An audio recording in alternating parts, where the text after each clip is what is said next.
Sending that one forward, finds Carter Lowe through the neutral zone. Lowe waits, takes the shot, kicks aside, rebound, scores! Cole Bodwin!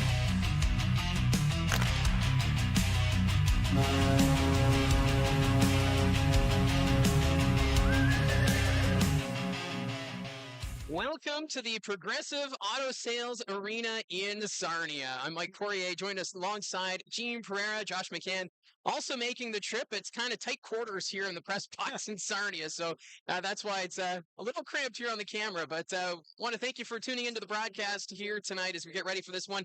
Barrie Colts right now riding a 10-game winning streak, and they have an opportunity to clinch the Central Division here.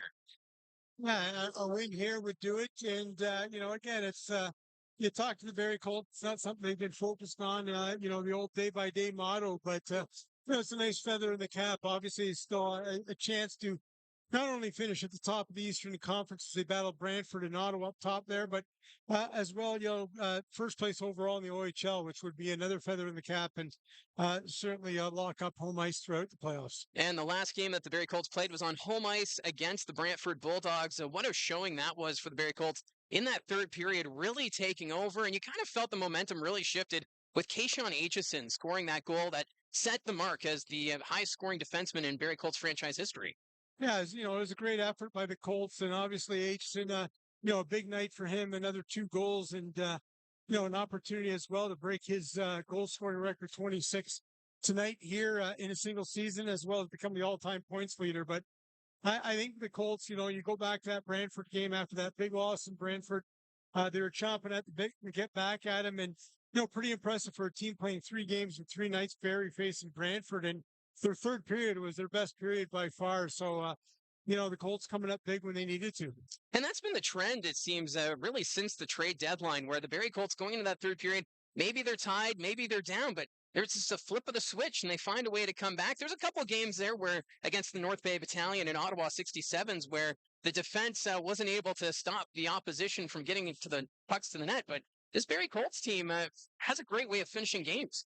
Yeah, it's been good. And I know you talk to Dylan Smosk. It's funny you use the word term, flip the switch. It's something that he doesn't like, right? He wants that consistency. It's something they've strived for all year, but there's no doubt they've had big third periods that when, the chips are on the line, they've come up big time. And, in Ottawa, they've done it in Brantford. They've done it in the biggest games as well. So, kudos to the Colts to kind of finding, talking to Kayshawn Aitchison after that game that night, he said, look, he goes, we still think we have another year. Yeah. That's pretty good. Yeah, and this Barrie Colts team, coming into this weekend, obviously a Sarnia Sting team that's had their struggles this year. They're right now 6 points out of that final playoff spot in the Western Conference standings. This is an easy game where you can overlook your opponent. And obviously, the coaching staff always talking about win the day, focus on the day.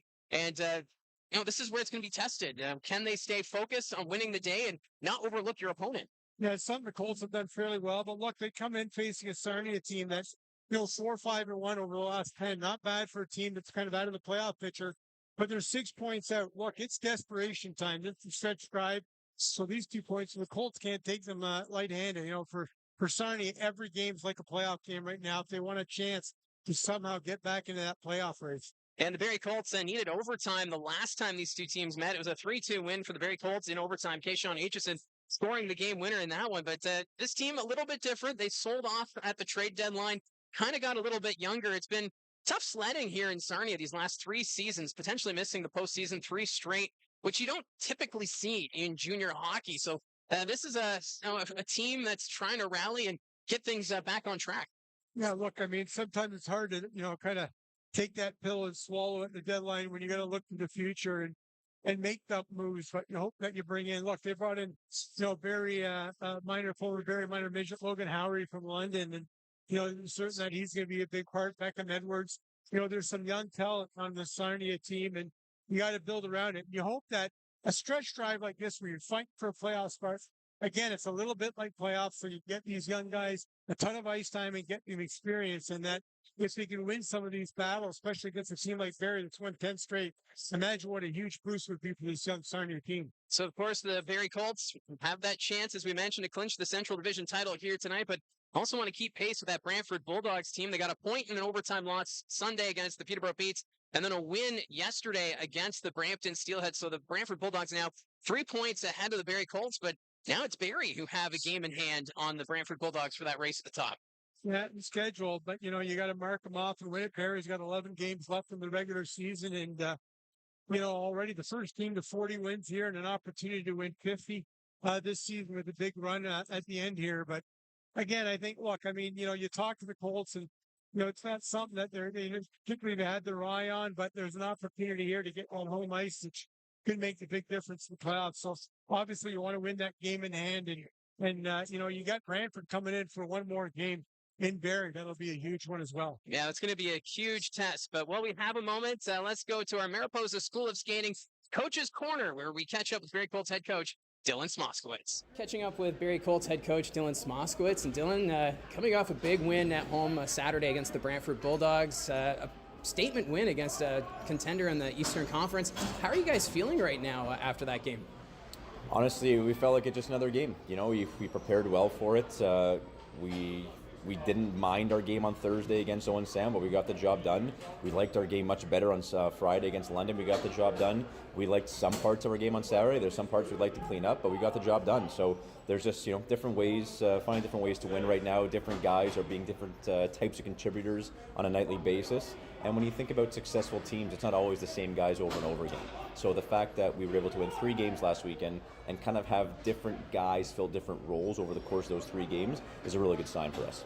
And Kayshawn Aitchison setting that milestone for the franchise for defensemen in points. That must be kind of cool from the bench to see Kayshawn Aitchison making that achievement. I know he usually talks about the team aspect, but still, that personal accomplishment must be pretty special.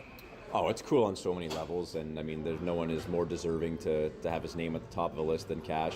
But I started my coaching journey here in Barrie the same year he started as a player, and to see him transform himself from this fringe OHL player to an everyday OHL player to an above average OHL player to an elite OHL player, the best defenseman in the league. It's a testament to how hard the kid worked, and anyone that was in his way or anyone who doubted him, he made it a point to prove them all wrong. And it's been a really exciting journey for him, and I'm just happy I got to enjoy the ride. And now you guys, a win tonight, you clinched the Central Division. I know when we talked about it last time about clinching playoff spots, it's not like a big thing, but is clinching the division a bit of a milestone for you guys? At this point, it's not. At this point, we could have a horrible game tonight and come out with 2 points and clinch the division, and not one person on this bus tonight will be happy about it. We are totally focused on ourselves. We're totally focused on our process. We want to have good showings. I keep saying that. When I say good showings, I mean we want to manage pucks. We want to be physical. We want to have short shifts. We want to be physically imposing. It's if that doesn't result in 2 points, so be it. But we want to play our style of game, and if the 2 points come with it, and we do end up clinching a division tonight, that's just a bonus. And playing a Sarnia Sting team, they're on the outside looking in when it's the playoff picture. So are you expecting this to be a pretty desperate Sarnia team here this evening? Absolutely. You look around the league, we do a lot of pre-scouting, and me personally, I just spend a lot of time as a hockey nerd watching games from around the league on a nightly basis. There are so many close games. You see teams at the top of the standings playing teams at the bottom of the standings, and these games, they come down to the wire. They're overtime. Sometimes the bottom's teams steal a point or two off these top teams. Everybody is so competitive, and that's why we're such a great league. The parity is fantastic. So if any of our guys are planning on taking an off night tonight, we're going to be on the wrong side of this thing. And some lineup adjustments here tonight with players out due to illness or suspension. So Ethan Armstrong on that 4th line. We saw that in Saginaw. Is he excited to get a crack at that 4th line here tonight? I think so. He did some great work this week in practice up at the forwards there, getting some good reps in. I'm excited personally because I actually liked a couple of shifts he gave us in Saginaw. We had to use him both on 4 and D that game. But if tonight he only plays forward, then I think his time in Saginaw is proved to be a pretty valuable piece for us in that 4th line. So excited to see what he can do with the opportunity. So that was Barrie Colts head coach Dylan Smoskowitz with the Mariposa School of Skating. Coach's Corner, and for Dylan Smoskowitz, his first season in the Ontario Hockey League, and he wrote an article the other day on Barrie 360 just talking about his developments and taking over this position. And for Marty Williamson, he was pretty eager to have him join him as an assistant coach, and he's just been flourishing at this level.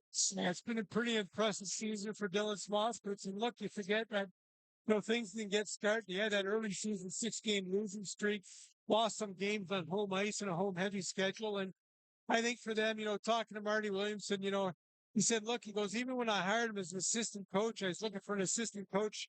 This is back 4 seasons ago, and he was out vacationing in Myrtle Beach after a season. He was on the phone, and his wife walked by while he was talking to Dylan Smoskovitz. And after he got off the phone, he said, we got to hire that guy. And, he did, and he's certainly happy he did. And, Marty Williamson just said, look, I mean, nobody works harder. He's a great communicator. And, just the job he's been able to do and take over this franchise. And again, I think you see it with the team. Again, that day-by-day attitude, they don't look too far ahead.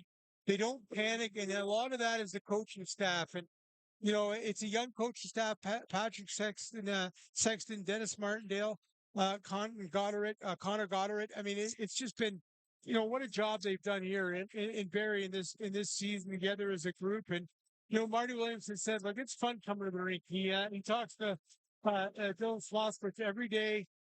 Make sure to take some time to catch up. And, the old cliche that we're on the same page. It's very much so. And, he loves his work ethic. And he says, look, this guy was ready to be a head coach, and he's proven that every day. And it's quite remarkable. 40 wins in his first season so far. He's 4 away from tying Dean of the Greyhounds and Walters with the Oshawa Generals since 2000 for most wins by a first-year coach.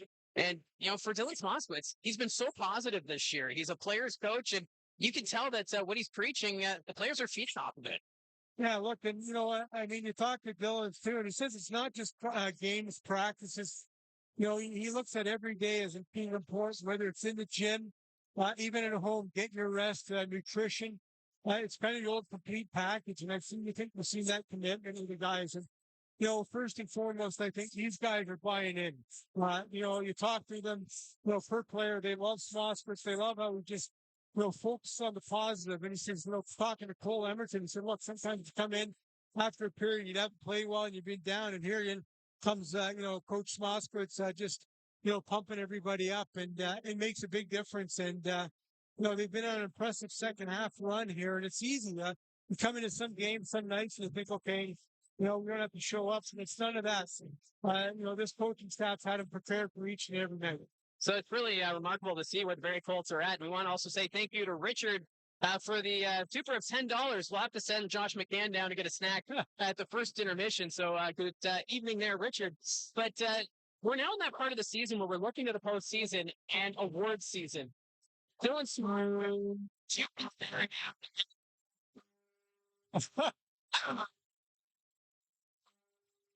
One more. Yeah, that's that good. Okay, there. I don't know what that horn was. But award season's coming up. Dylan Smoskovitz, would you consider him as one of the top candidates for Coach of the Year? He's got to be. Look, Paul Flachet, but Dylan Smoskovitz, for the job that he's done with his team, he has to be right up in favorites. And again, you look at this team, Colts team, when you talk about league awards, right? I mean, they got some serious contenders, and there'll be some tough decisions, but you got to figure the Red Tilson trophy. The most outstanding player, Cole Bowman's got to be right there. He's got to be one of the league contenders. The Max Kaminsky, defensive, OHL defenseman of the year. Well, Sean Aitchen's got to be right there. There's the Chase Reeves and Adam Yurchek and Brantford. But it's been an impressive year for Barrie, and I think you'll see when it comes time to league awards, I think you're going to see some points get rewarded. Now, they're pretty excited here in Sarnia for tonight's game. They've jacked up the volume, I think, here in the arena. So if it's hard to hear us, we apologize with the arena noises. They're celebrating Matt Martin here tonight for the Sarnia Sting Hall of Fame game. So we haven't started the game as of yet, so they're going to have a bit of a ceremony. Matt Martin, there's a bit of a history there between him and Barrie Colts. At the end of his junior career, he was supposed to be a member of the Barrie Colts. Well, you go back, a few years, and the Colts were looking to kind of rebuild at the deadline, and Greg Kerrigan made a trade with Sarnia. And part of that trade was that, Matt Martin would report to Barrie the next year. And Of course, that all changed. Matt Martin never came, and I think the league wasn't too happy with those kind of future consideration deals, and they could have put a stop on it. But Matt Martin was supposed to be a Barrie Colt, one in addition to what he'd been, and went on to have a pretty good NHL career with a physical forward up front. And it's just, too bad we didn't get to see him in Barrie, but what a career for Sarnia. Yeah, so it's pretty special. The Sarnia Sting celebrating Matt Martin. So it's just he's going to be inducted into the Hall of Fame for the Sarnia Sting organization. And only just one banner in the rafters. They've retired Steven Stamkos as number 91. But you look back at Pretty good. he was a pretty good player too. But even for Matt Martin, when he was playing in the OHL, he was that physical force. He was that tough player you didn't really want to play against. And he excelled really when he took that next step playing for the New York Islanders. Yeah, look, I mean, Barrie, for Colts fans, like a type Kyle Clifford guy. Yeah. A guy that could score in junior, he went up to the NHL level, and just that physical presence, kind of a policeman for your team. Any players kind of mess with your top players. You had to deal with Matt Martin. And again, I mean, he just brought it physically. And, like I said, he had some great seasons, and it's just one of those guys, too. He's just a character and, well loved in that room. And, he was ready to answer the bell when needed. So they're going to have a bit of a ceremony here. They're right now doing a tribute video for Matt Martin. Apparently, it's supposed to be a 4-minute long tribute, and Matt Martin's going to be on the ice. He's going to do a speech. It sounds like we're told it's going to be brief, as he's not much of a public speaker, so I don't think it's going to be that long of a chat. No, usually Matt Martin in games did his talking the other way, right? Exactly. Talking with his fist, but it's nice to see him get tribute here in Sarnia, and it'll be brief, but I think the fans appreciate this. Yeah, and it's always a nice touch when you can have a fan favorite come back into the barn. We've seen that with the Barrie Colts, with the Kyle Clifford night, with Brian Little, just honoring the past, and it's kind of a nice touch. We saw it even in London last weekend, where they have the London Knights Hall of Fame. So it's nice that for junior hockey fans, having that chance to see those players that were fan favorites and get to honor them a little bit.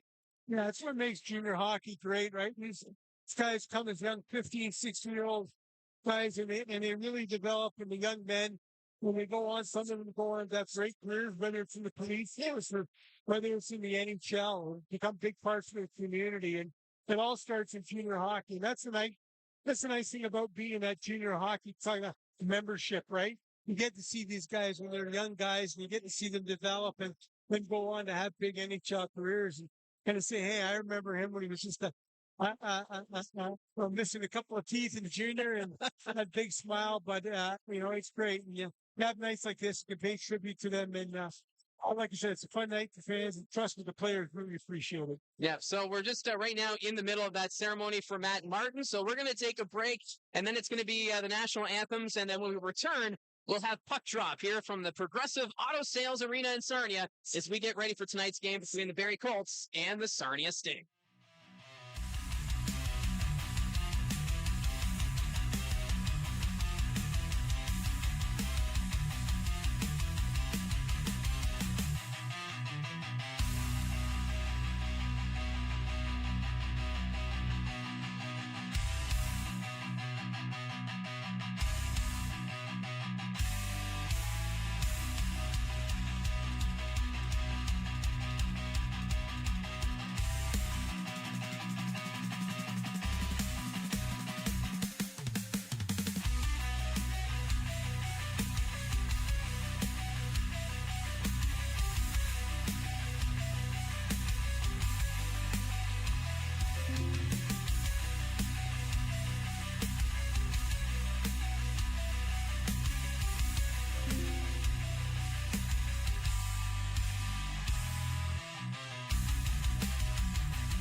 Just about ready to go for puck drop here from the Progressive Auto Sales Arena in Sarnia as we get ready for the Sting versus the Barrie Colts. And when we have a moment, let's take a look at our starting goaltenders presented by Craighurst Crossing by Georgian Communities. New homes, minutes from North Barrie, where inspired living meets small town charm. Well, we'll start with the visiting Barrie Colts rookie Arvin Jaswell, the 6 foot, 278-pound Pickering native.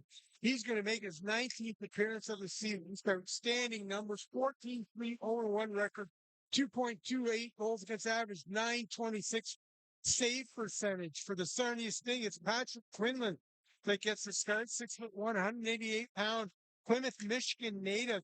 He's making his 42nd appearance of this season. 9-18-5-1 record, 3.52 goals against average, and an 877 save percentage. Our referees tonight, Joe Monette and Alex Ross, and on the lines, Brendan Berletta and Brock Harry. So a nice tribute there at pregame for Matt Martin, and it's kind of adorable. Had his two daughters there with him and doing the Go Sting Go chant. So a nice touch there for Matt Martin, the former captain of the Sarnia Sting. Yeah, really nice to see him. Those big tough guys, they're softies underneath there, him getting a little bit emotional there. Yeah, nice touch as this game is underway. The Colts win the face-off. They're going to quickly send this one into the Sarnia zone. Quinlan out of his net to play it. He's going to send it around. Emerton trying to keep it in at the point. That's going to go down the length of the ice. Eliason back to pick it up here for Barrie behind his own net, facing some pressure. He's able to keep that one away from Howery. Colts moving up. Here's Desiderio at the blue line. His pass is deflected. Crombie trying to get a stick on it. The Sting. Wallace is there. He takes a hard hit from Desiderio. A coin. He'll pass this one across. It was Cameron a coin. Jaden Newton after the loose puck. Newton trying to play it. Had his stick lifted. Emerton picks it up behind his own net. Cole Emerton facing pressure there. Good work there by Diorio. Sting nearly taken away. There's a deflection. Crombie picks it up at the half boards. Calvin Crombie passes this one up. Colts right now making a line change. Back to picking up here for Sarnia. That's Caden O'Coin. Puck's picked off there by Bodwin. Bodwin skates into a coin. Puck sent to an open wing. Barrie can't get to it as it's picked up by Ben Pickle. Pickle skates through the neutral zone. He's going to flip this one deep. Kayshawn Aitchison back after it behind his own net. Pickle, though, takes it away. Puck sent in front. There's the shot. Stopped by Jaswell. Kicked aside as the Colts netminder facing a couple of quick shots. Kayshawn Aitchison behind his own net. He's going to move this one ahead. Off the skate of Bodwin out to center ice. Hemming forces this one up to Bodwin. Bodwin cuts to the outside. Takes a hit from a coin. Puck goes behind the Sarnia net. Colts trying to move this one around. Bodwin with their shot. That's blocked. And the Sarnia Sting will get it out. It's Ben Pickle at center trying to dump it in.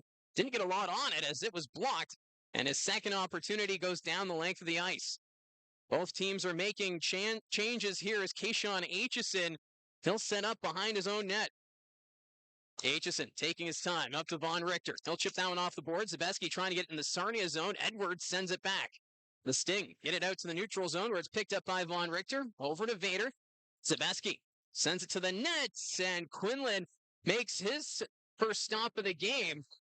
As it's been of a quick start here for the Sarnia Sting with that pressure on the forecheck. Sting desperate. We're trying to sneak into that playoff picture, and I see Ben Pickle out there. It could be his last game against the team that drafted him, the former Barrie Colts, and had that really good series for Kingston last year against the Barrie Colts in the second round, and had a nice, solid junior career, and that ending up here in Sarnia. Well, right now, Ben Pickle, second in team scoring for the Sarnia Sting, as he's the overage forward on this Sarnia squad. As the Colts get it to their own blue line and out, it's Teague Vader in the neutral zone. He'll dump it in. Quinlan will play it off the end boards. Schneid takes it away. There's a turnover. William Schneid behind the net. Trying to go around is Zabeski. That's poked off his stick. Falling down there was Mitch Young. Puck's in the corner. Edgar comes up with it for Barrie in front of Schneid, but he had his stick lifted. At the point, kept in by Vader. Vader, he'll spin this one around, sends it back behind the Sarnia net. Eamon Edgar behind the goal. He's tied up by Edwards. Sarnia with possession as getting it out there will be Hunter Solomon. Sting sent it across. Edwards doesn't get that one to go too far as he's going off for a change. Vader will dump it in. Quinlan tried to play it there. Eamon Edgar, he takes a bump. Puck's in the corner. Young sends this one around. Picking it up on the far side is Solomon. Solomon over to the near side. Young can't get a stick on it. Edgar puts it right back into the Sarnia zone. Goffin He'll pick it up behind the net, facing pressure. Young can't get a stick on it, ends up in the neutral zone. Edgar again over to Eliasson. Eliasson sends this one towards the net. That's going to go wide. Emerton trying to keep it in. That gets by him. Lamont skates it in for Sarnia, cuts to the middle. Lamont still with it, loses an edge, and the loose puck's picked up by Cole Emerton. Emerton facing pressure behind the net, picked up here now by Eliasson. Desiderio gets a stick on it. That's going to escape the zone. Reese sends it deep for the Sting. Back to pick it up here is Cole Emerton. Approaching the 4-minute mark of the first period. Sarnia with it in the offensive end. Peeling back is Manza. He'll send it back to the blue line. Puck sent around there by Jacob Reese. Ends up behind the Barrie net. Colts trying to get to it. There's Armstrong. He's just going to put this one down the length of the ice to relieve pressure. Gets too much on it. And that's going to be an icing call against the Colts. Again, the Colts coming into this one with some more changes than usual in the lineup. Of course, Govro and Cardinal Lowe being suspended as a result of their actions in that Brancham game, 2 games each as well. Joseph Salandra out under the weather, and Justin Hanser as well out of the lineup. But you see Armstrong move up on that fourth line from defense, and Vader moves in on the point. And Jaden Newton, good news for Barrie. He returns after missing a couple of games there with a lower body injury. Yeah, that was when he blocked that shot against the London Knights as the Sting moving up the ice quickly. There's the shot kicked aside by Jaswal. But Manza couldn't get to that rebound in time. Hurt keeps this one at the point for Sarnia, sends it across. There's the shot. And Jaswal gets a glove on it. And coming into this one with Sarnia 6 points out of that final playoff spot behind Saginaw, we figured this would be a desperate Sting team, and we're seeing that early on. Yeah, and you can see it. Look, I mean, you look at this team and you look at this win-loss column, but you got to look beyond that. This is a young Sarnia team. And, again, looking over the last 10, I mean, they're a team well below the 500 mark, but they've been basically 500 for the last 10 games. And it's a big game for them. It doesn't matter who they're facing. They got to get points. They want to sneak into that last playoff spot, trailing Saginaw by 6 points. Yeah, and then you got the Owen Sound attack. They've been struggling. There's 7 points up right now on Sarnia. So there is an opportunity for the Sting to make the playoffs, but it's not going to be easy. They got a pretty tough schedule ahead. Barrie tonight and then Ottawa Sunday afternoon. Passmore is going to play this one across to Kayshawn Aitchison. Aitchison skates through the neutral zone. He's going to dump it in. That ends up in the near corner. Quinlan stays in his nets, and he's just going to cover it up. As Cole Bodwin was trying to get to that rebound. We got Reese. He falls over. Took a bit of a bump there from Bodwin, but nothing more will come of that. I should say Bodwin gave him a bit of help there on the ground. A little bit of shove from Cole Bodwin, and coming off that big game over Brantford, and talking to Dylan Smoss, but you got that high of that big win over Brantford and coming the next night on the road, and these are the games you got to be careful about. Look, and you hear the coach say over and over, it doesn't matter who you're facing, they can beat you, and you got to be ready each and every night. Colts have done a good job of that this season, especially in the second half. And Mike, it's kind of remarkable, just a regulation loss and overtime loss ever since Christmas. Yeah, it's been an outstanding run for the Barrie Colts as Pickle runs over Evan Passmore. The Sting trying to force that one to the net. Wilmot takes it away up to Bodwin. Cole Bodwin chips this one into the zone. Reese trying to get a stick on it. Following it up is Hemming. Bodwin's knocked over by Reese. Sting moving up. Ben Pickle chasing after it. Pickle trying to get around Aitchison. Trying to go to the net. Crashes into Jaswal. Colts want a penalty, but none coming. Hemming through the neutral zone. Went around a broken stick in the center ice area. Edwards takes it away. Edwards skates this one up for Sarnia on the far side. Edwards backhand, and that's going to go wide of the net. At the point, Van Volsen sends this one around. Von Richter behind the net. He puts this one up the middle. There's a turnover, but Hemming able to recover, and the Colts move it up 3-on-2. Emil Hemming trying to go up to Zabeski. Quinlan out of his net to play it. That's going to go along the boards, picked up by Edwards. Skating that one ahead. Beckham Edwards finds Van Volsen. Drops this one back, but that pass is taken away by Brad Gardner. Gardner sends this one deep. Quinlan can't get a stick on it. Zabeski on the far side, trying to force this one around. Here's William Schneid. Back to the blue line. Eliasson trying to keep it in. Van Volsen can't get it out. Gardner up to Schneid. Schneid takes the shot. Quinlan the save. Trying to wrap around, but Quinlan slides across in time as Zabeski parked in front, and that's going to generate a bit of a crowd.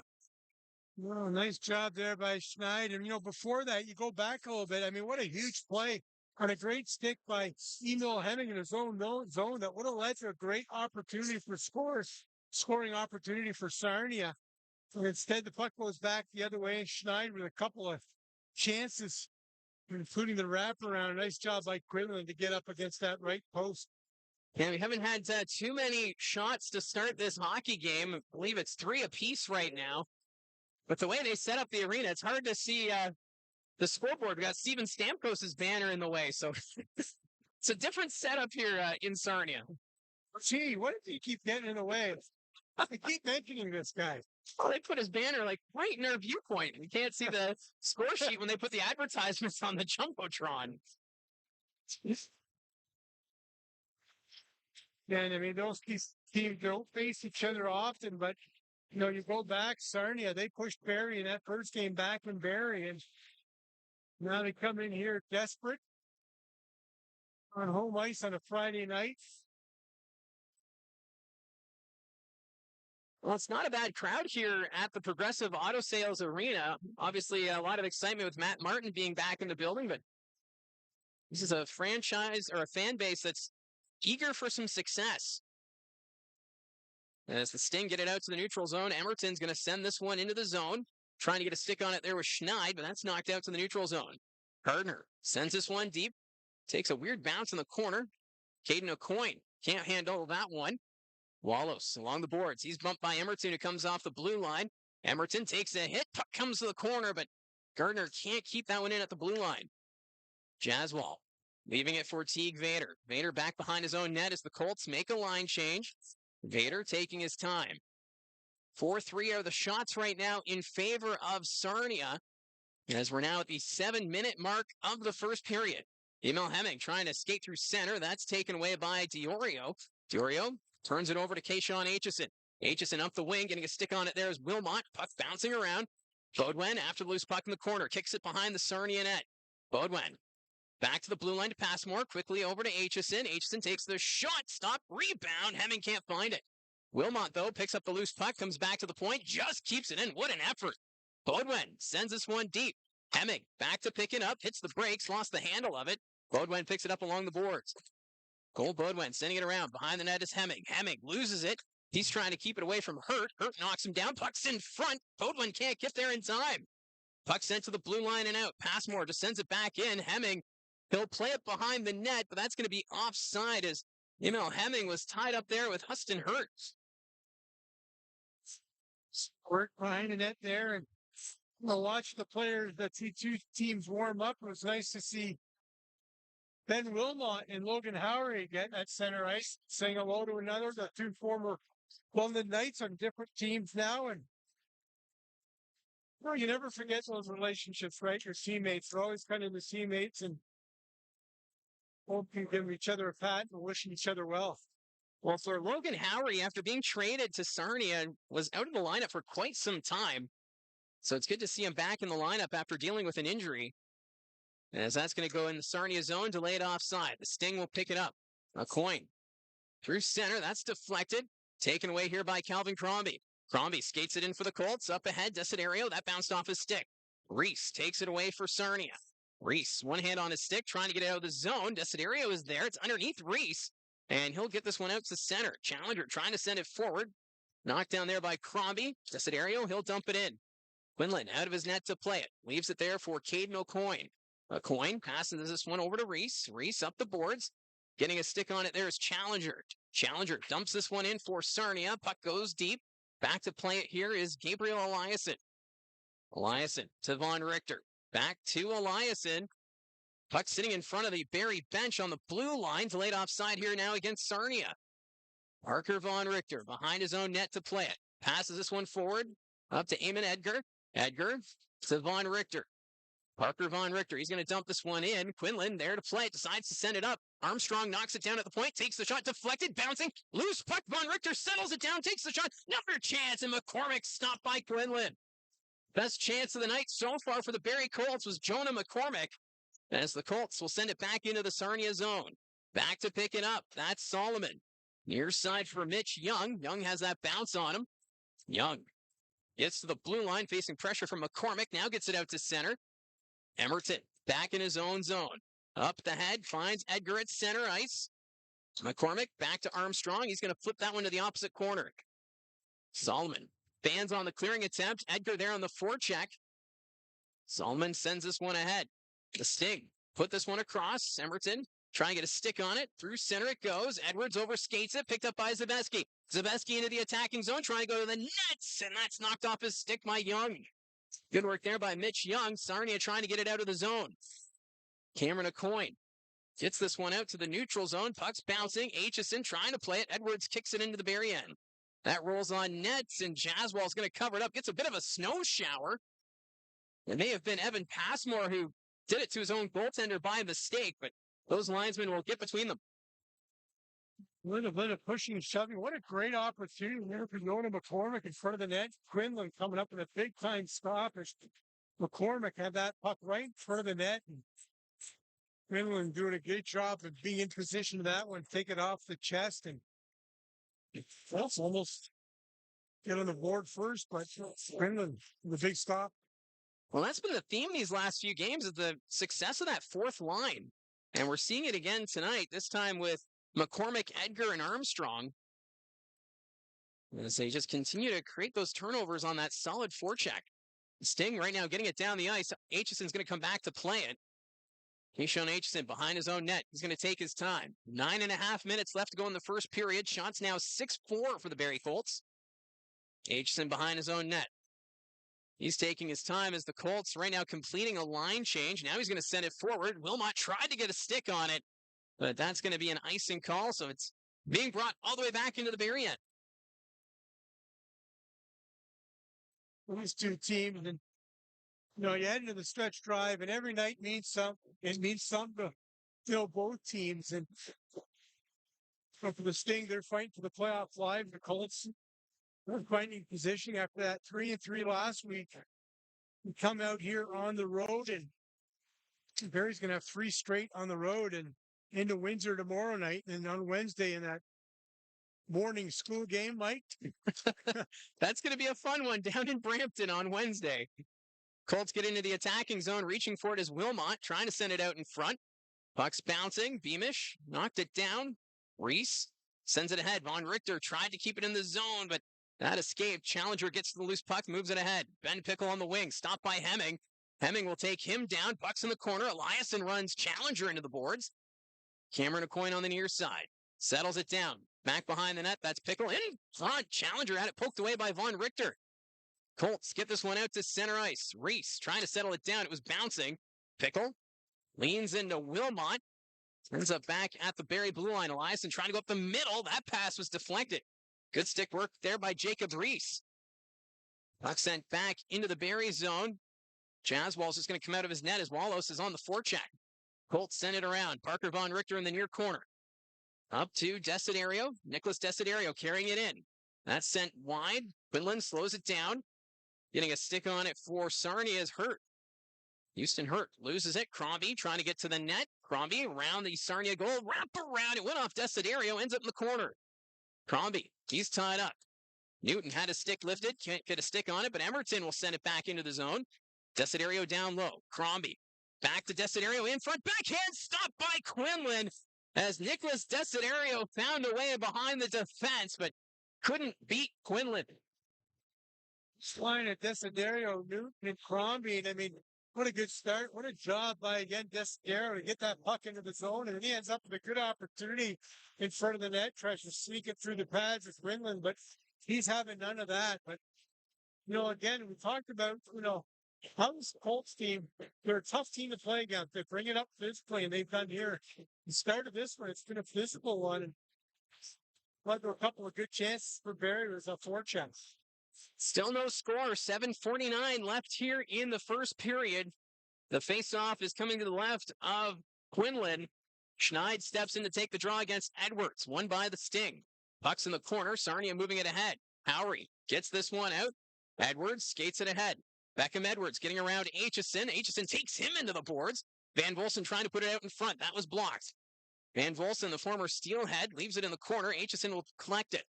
Brad Gardner to the line. That one just stays in. Shot from the point. Stop. Rebound off the post. No, it stays out.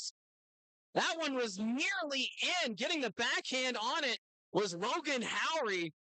Fans not too pleased with that. I'm sure they're going to take a look at that one. Sarnia back in their own zone. Howery backhand pass up to Young. Young's pass is blocked by Zabeski. Mason Zabeski along the boards. Drops it back to Gardner. Gardner shot stop. Rebound. The puck's in the blue paint. And the Sting find it first.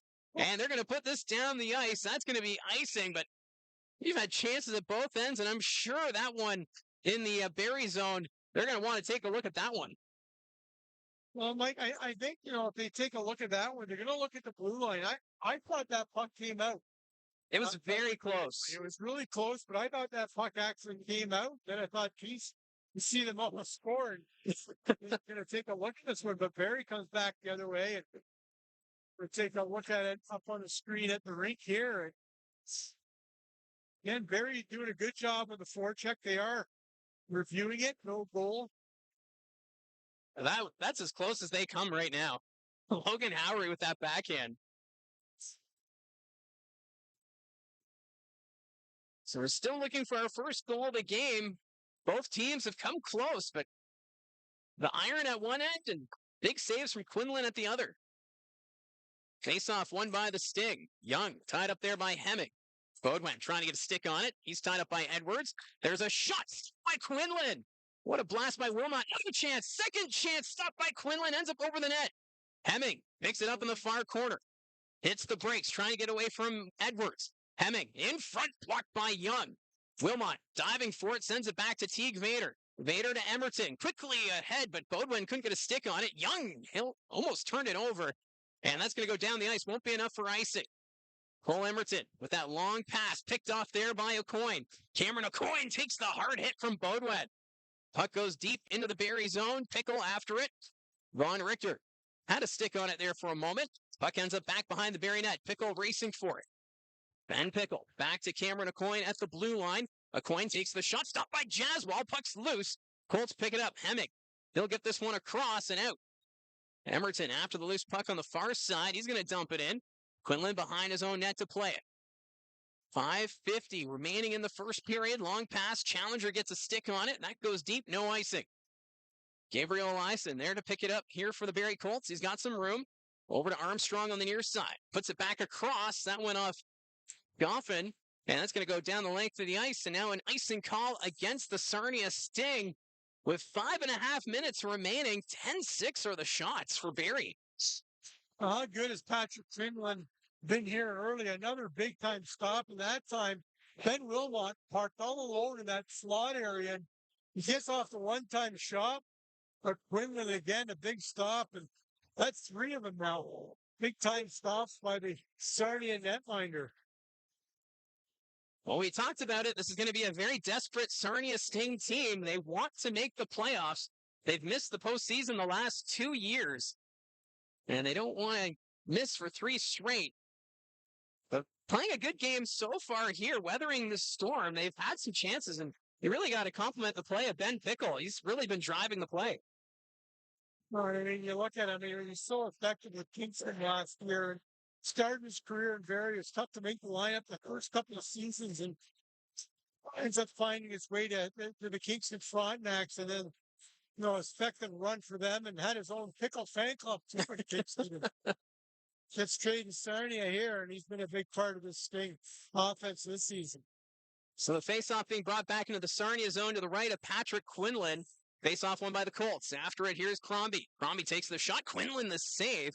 Went through the crowd. Now Hall was able to get to it, and he'll send it down the ice. Puck's bouncing. Won't be enough for icing. Aitchison has to play it. And then I think it was Passmore is taken out by Lamons. That's going to be a delayed penalty. The net's off its moorings. Aitchison will play it. Now the Sting touch it, so we'll get the call. As we're going to get the first penalty of the hockey game, and it's going against the Sarnia Sting. A little bit aggressive there in this Barrie Colts power play. Second overall in the Ontario Hockey League, they're going to get an opportunity here.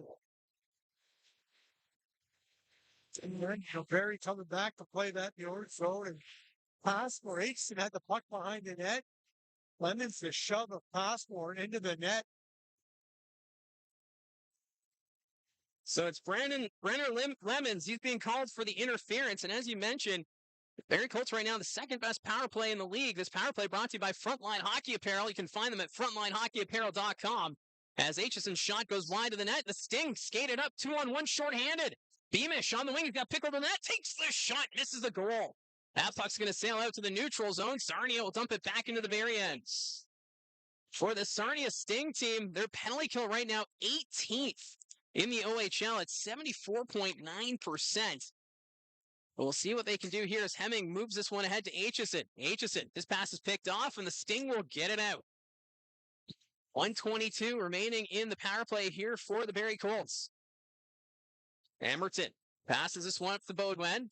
Beaudoin reaches center ice. They'll carry this one in for the Colts. Backhand pass to Wilmot. Ends up behind the Sarnia net. In front, loose puck. Emerton winds up. What a save by Quinlan. Aitchison shot. That goes off the leg into the corner. Patrick Quinlan has been sensational for Sarnia so far tonight as Beaudoin sends this one over to Hemming. Hemming back to Beaudoin. Puck's bouncing off the dasher. Hurt gets this one down the ice. 48 seconds now remaining in the power play for the Barrie Colts. Cole Emerton had that one teed up for about 10 feet. And he just let go of Howitzer. But what a huge pad stop by Quinlan. Yeah, that was a gift there for Cole Emerton. Now it's Crombie skating it in for the Colts. Crombie will hit the brakes. Skates it along the boards. His pass is blocked, and the Sting take it away, and off they go again. This time it's Reese. Reese on the breakaway, but what a job there by Von Richter to disrupt it. Pickle, after the loose puck, he's just going to slap this one down into his own zone. Taking more time off this Barrie Colts power play as Quinlan sends it up to Cameron O'Coin. O'Coin gets it down the ice. Von Richter back to pick it up. Ben Pickle there on the forecheck. Von Richter facing pressure. He's going to skate this one out to center.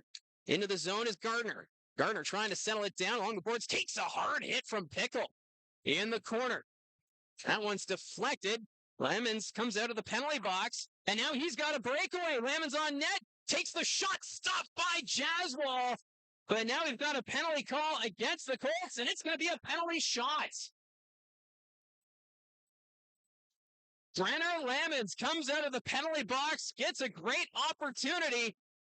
And Eamon Edgar reaching disrupts it. And it ends up being a penalty shot. Edgar trying to get back, and he ended up reaching around with that right arm and then the left arm as well. And all down Lemons. Penalty shot. What an opportunity here for Sarnia. So Brenner Lemons, a chance to open the scoring in this hockey game on the penalty shot. Lemons is weaving his way into the Barrie zone, takes his time. Lemons, forehand, backhand, and he can't beat the outstretched leg of Jaswal. Marvin Jaswal outweights Lemons, and we're still waiting for our first goal of the hockey game. It looked like Lemons kind of slowly, and then it kind of back and forth, where Jaswal just wasn't buying any of it. He gets out that left pad to keep it out of the left side of the net. Well, Jaswal this season has been one of the better goaltenders when it comes to the shootout. He's just got that patience to him. Has a way of outweight. Face-off won by the Colts. Kayshawn Aitchison gets it behind his own net. Aitchison facing some pressure, passes this one up to Desiderio. Desiderio will dump it in, near corner. Young, first one on it. Schneid trying to get a stick on it. The Sting will get it out. Diorio skates it ahead for Sarnia. That pass is deflected. Lalos goes back to Diorio in the corner. Drops it back to the point. Young doesn't take the shot. That goes into the skates of Newton, and the Colts get it out. Schneid through the neutral zone. Carries this one in, trying to go to Desiderio. That's out of his reach. Sting trying to get it out, and that ends up going over the glass and out of play. And I believe it was deflected. So no delay of game here, and they'll bring this face-off into the Sarnia zone.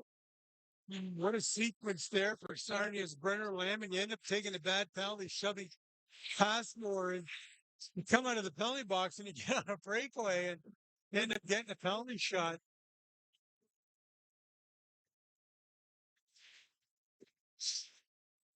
We're still waiting for that first goal of the game. This face-off's going to come to the left of Quinlan. 2:28 left in this first period. Scrambled draw. Colts knock it free. Ends up coming back to the blue line. Von Richter can't keep it in.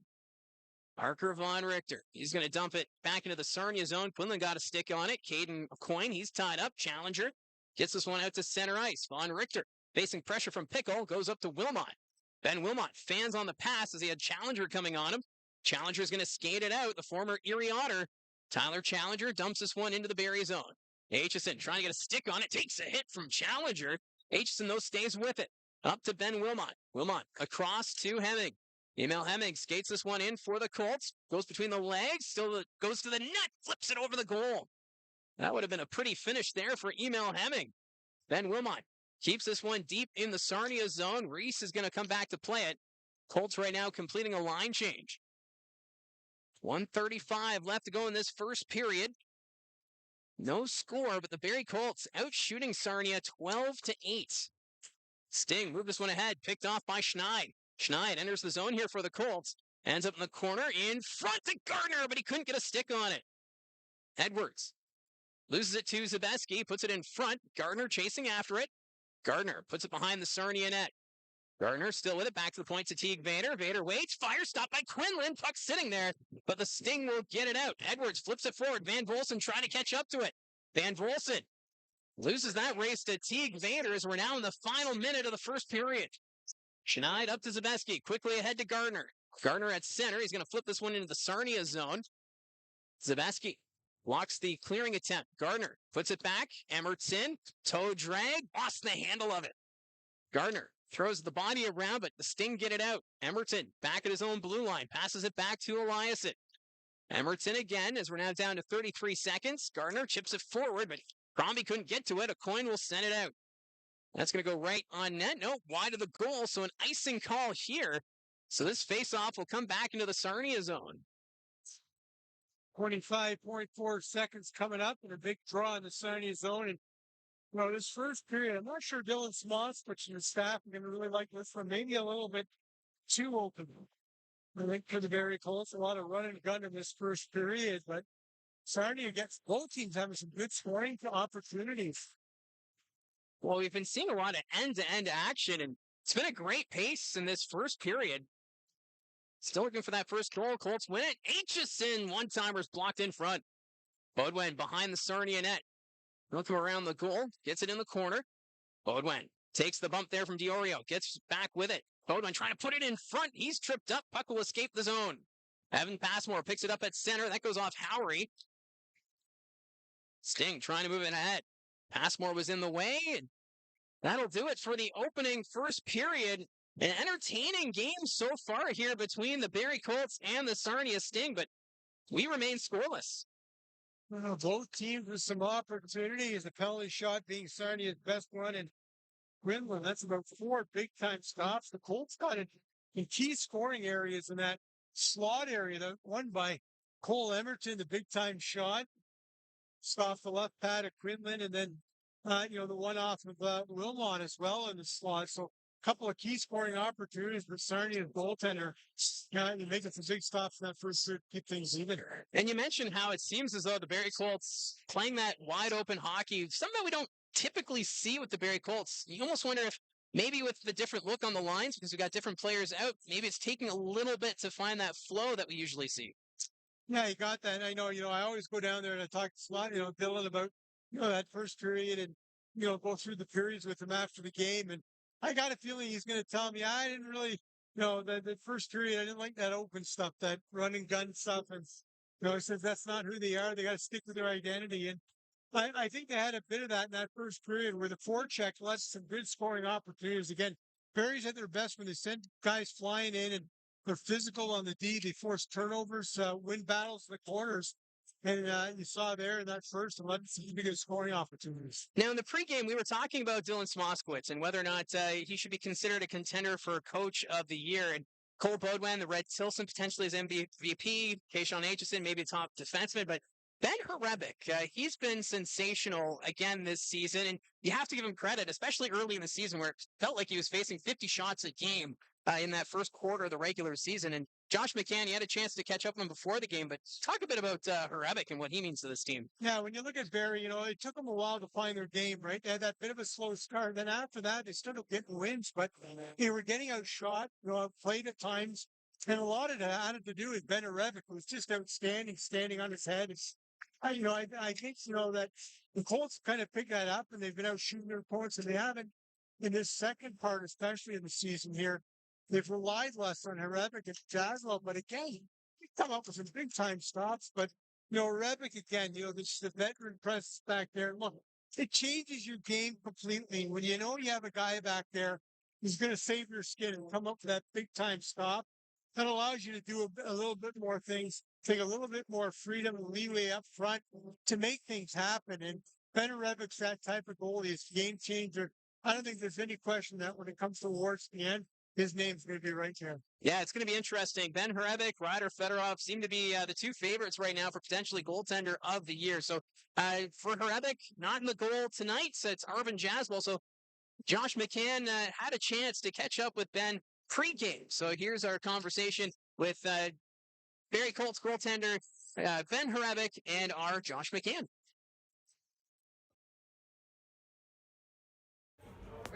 Joined by Colts goaltender Ben Revick. Ben, obviously you guys are coming off a pretty big game against Brantford Bulldogs. How'd you feel in net, and how'd you feel overall about the team's performance against Brantford on Saturday? I thought very good performance. Team obviously only gave up first shot, and then I wish I had a couple more, but very solid performance, and it gave us a lot more momentum coming into this weekend. Now you have a .920 save percentage on the year, leading all qualified OHL netminders. Arvin Jaswell as well, .926 save percentage. What can you say about the way you guys have led the team on the back end? It's always defense, and then Blitzky as well. He's the best goaltending coach in the league, so it's been great working with him. And Jaswell's a great goalie partner who always push each other to be work harder and just be better as a person as well.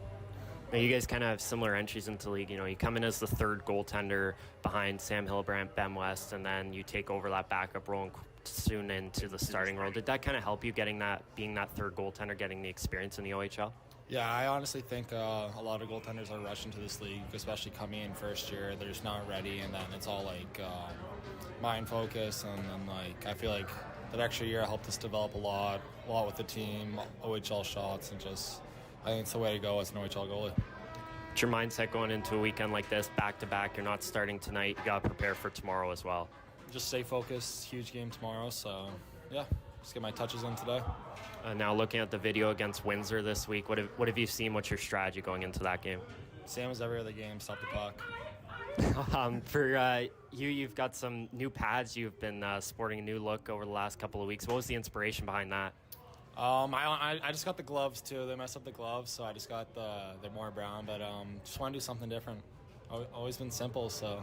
Well, they look a bit retro. Was there anything behind that? No, nothing behind it at all. Now, for you guys, you have an opportunity to clinch a playoff spot tonight. How nice of a feeling would that be to get that job done? That'd be awesome. A great accomplishment, but there's much more that we're looking forward to. So.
So it's the first intermission here in Sarnia between the Colts and the Sting. No score to report after the opening 20 minutes of play. It's been an entertaining game so far, and we'll have to wait and see what's in store. Right now, we're being entertained by this blimp that's supposed to look like a bee, and it lights up. You know, that, their mascot's got a nasty face, and even the bee.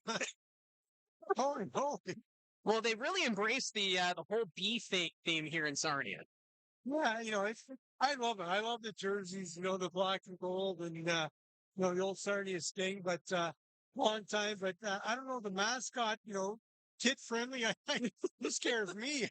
It is something, but it's entertaining to be down here at the Progressive Auto Sales Arena. Still waiting for first goal. We do have the chat up and running here in the first intermission, so I want to thank everyone who is taking part in the very active first period. I was trying to keep track of the conversations, but they kept flying by. But we'll get back to the chat in just a moment. We have a few big games taking place around the Ontario Hockey League tonight. Starting off with the Brantford Bulldogs, they're taking on the Oshawa Generals.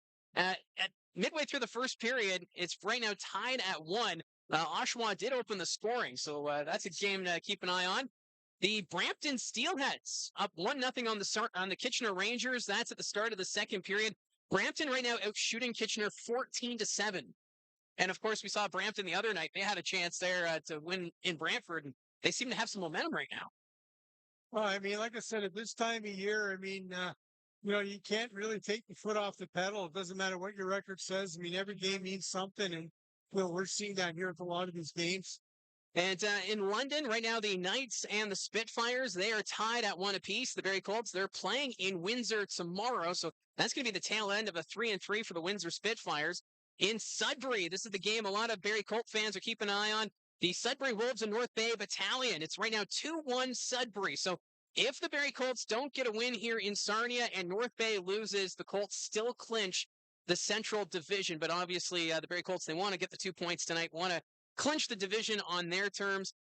In Guelph, the Storm right now trailing the Niagara Ice Dogs 1-0. That's in the beginning of the second period.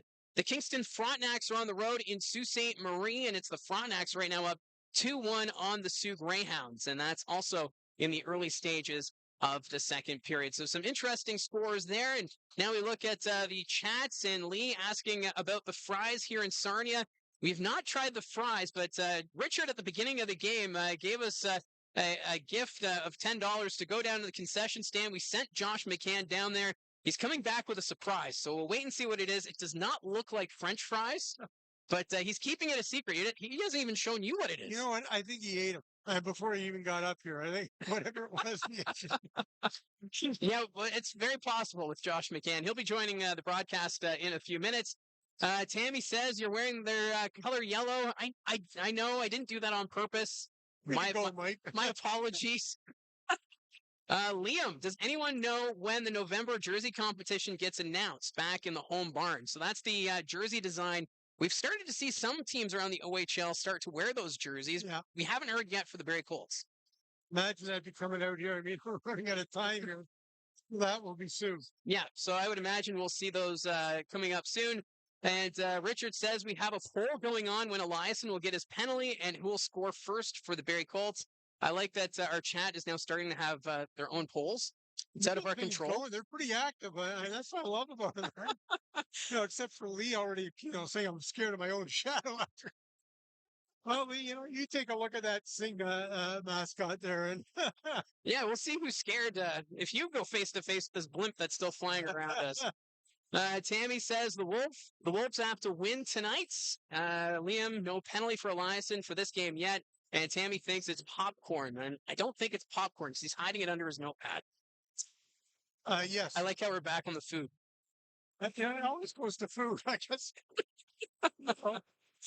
But it is still no score here between the Barrie Colts and the Sarnia Sting. And if you're Dylan Smoskowitz, coming out of that first period, it was pretty wide open. And there was a couple of turnovers there. So obviously, maybe a few things to work on here for the Barrie Colts as they get ready for the second period.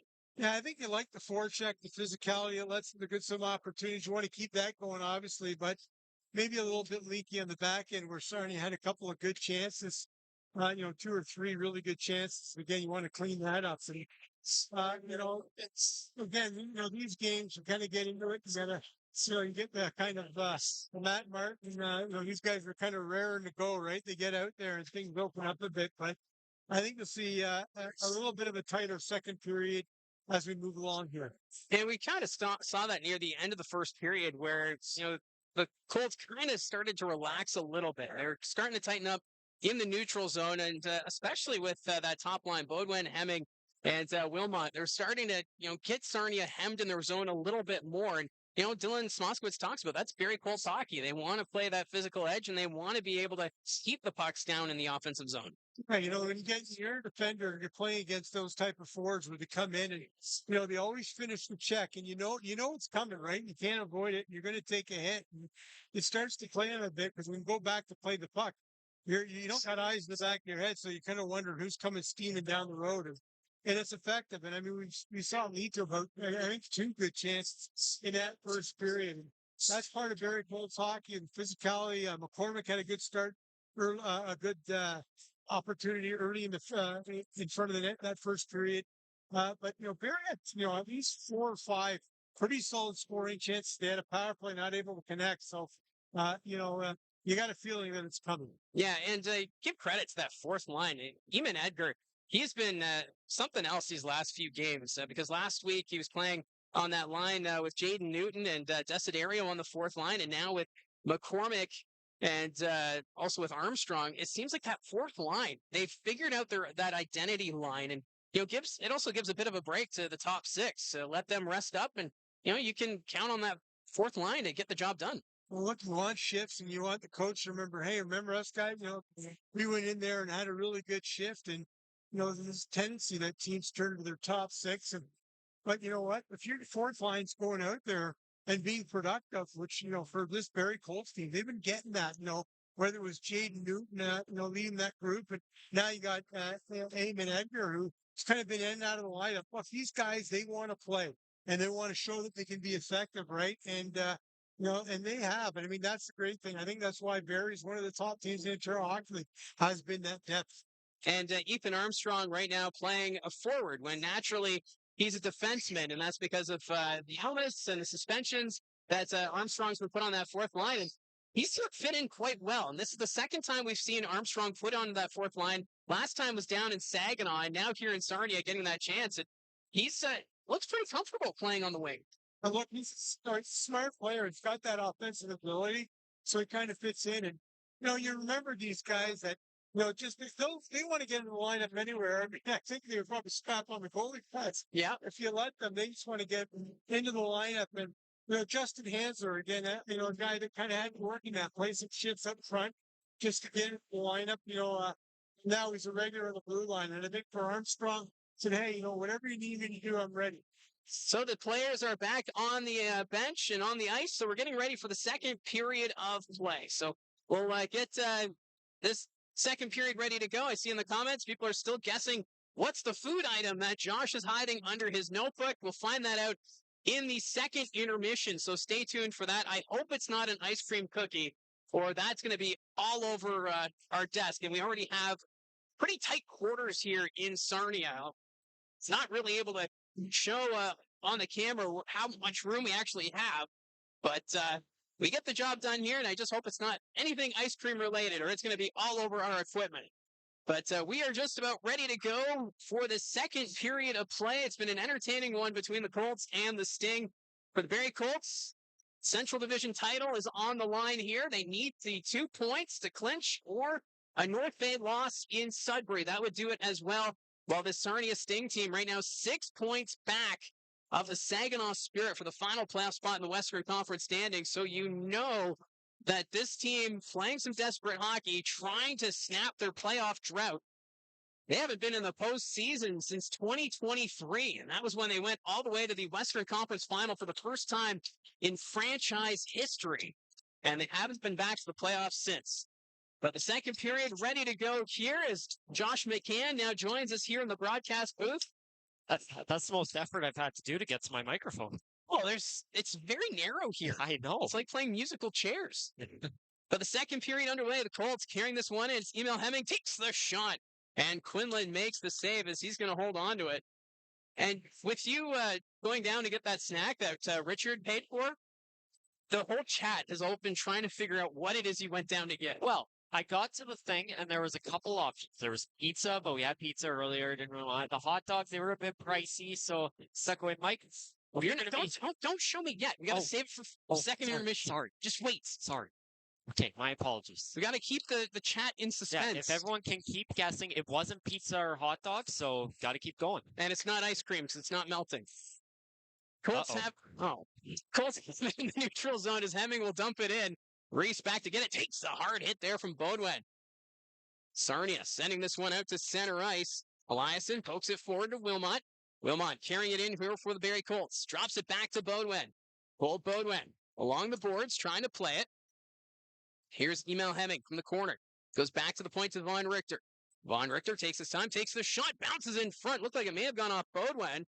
And the Sting will get this one down the ice. Won't be enough for icing. Parker Von Richter there to pick it up for the Barrie Colts. Sarnia completing a line change as Von Richter going end to end, still with it. Von Richter to the net, backhand, stopped by Quinlan. Rebound, puck's loose in front. Zabesky pokes at it. What a save by Quinlan. Another chance, and that's blocked in front by Wallows. Near side to Gardner, but he couldn't settle it down. At the point, Eliasson, that goes off Schneid. Looked like it went off his glove. Colts keep it in. What pressure here from Barrie. Puck rolls to the net. Gardner gets it again here for Barrie. Looking back to the point. Sends it across. Manza got a stick on it, but kept in by Von Richter. His shot stopped by Quinlan. Diorio sends this one out, and the Sting will relieve the pressure. Puck sent ahead. Manza reaching for it. Eliasson got a stick on it. Puck's just sitting there. Schneid will pick it up. Colts trying to move it ahead quickly to the near side. Gardner going off the shaft of his stick. He was able to send that one in the zone. Back to picking up is Hurt. Hurt takes a bump there from Zabesky. Diorio back behind his own net. Diorio passing this one forward. Blocking it is Gardner. Kept in by Crombie. Crombie trying to take it to the net. Calvin Crombie to Vader. Vader waits. Phil peeled back. Sends to the blue line. Emmert's in. Takes the shot. Blocked by Manza. In front. Crombie, but the puck rolled on him. The Sting trying to get it out. Went off the skate of Crombie. And now Sarnia will get it out to center as there's a crushing hit by Desiderio. And there's a Sarnia player. It's Houston Hurt.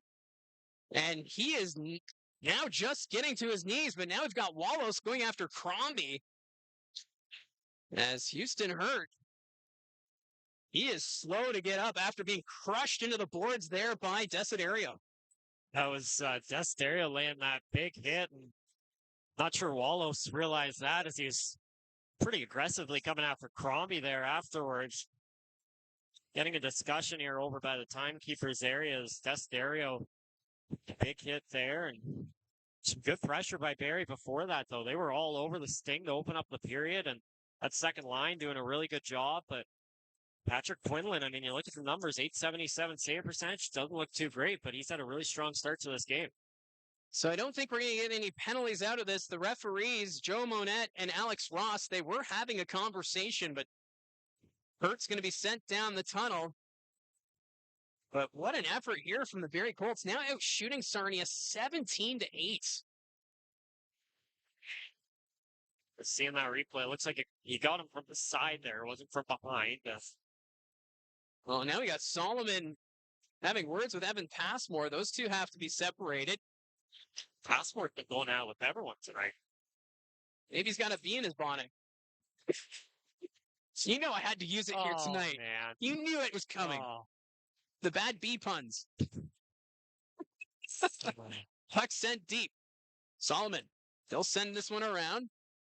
Sting trying to get it out. Young takes the bump, skates this one out to center, passes one ahead to Edwards. Edwards with a shot, and Jaswal got a piece of it. And that's going to go out of play with 17-18 remaining in the second period. A nice look there.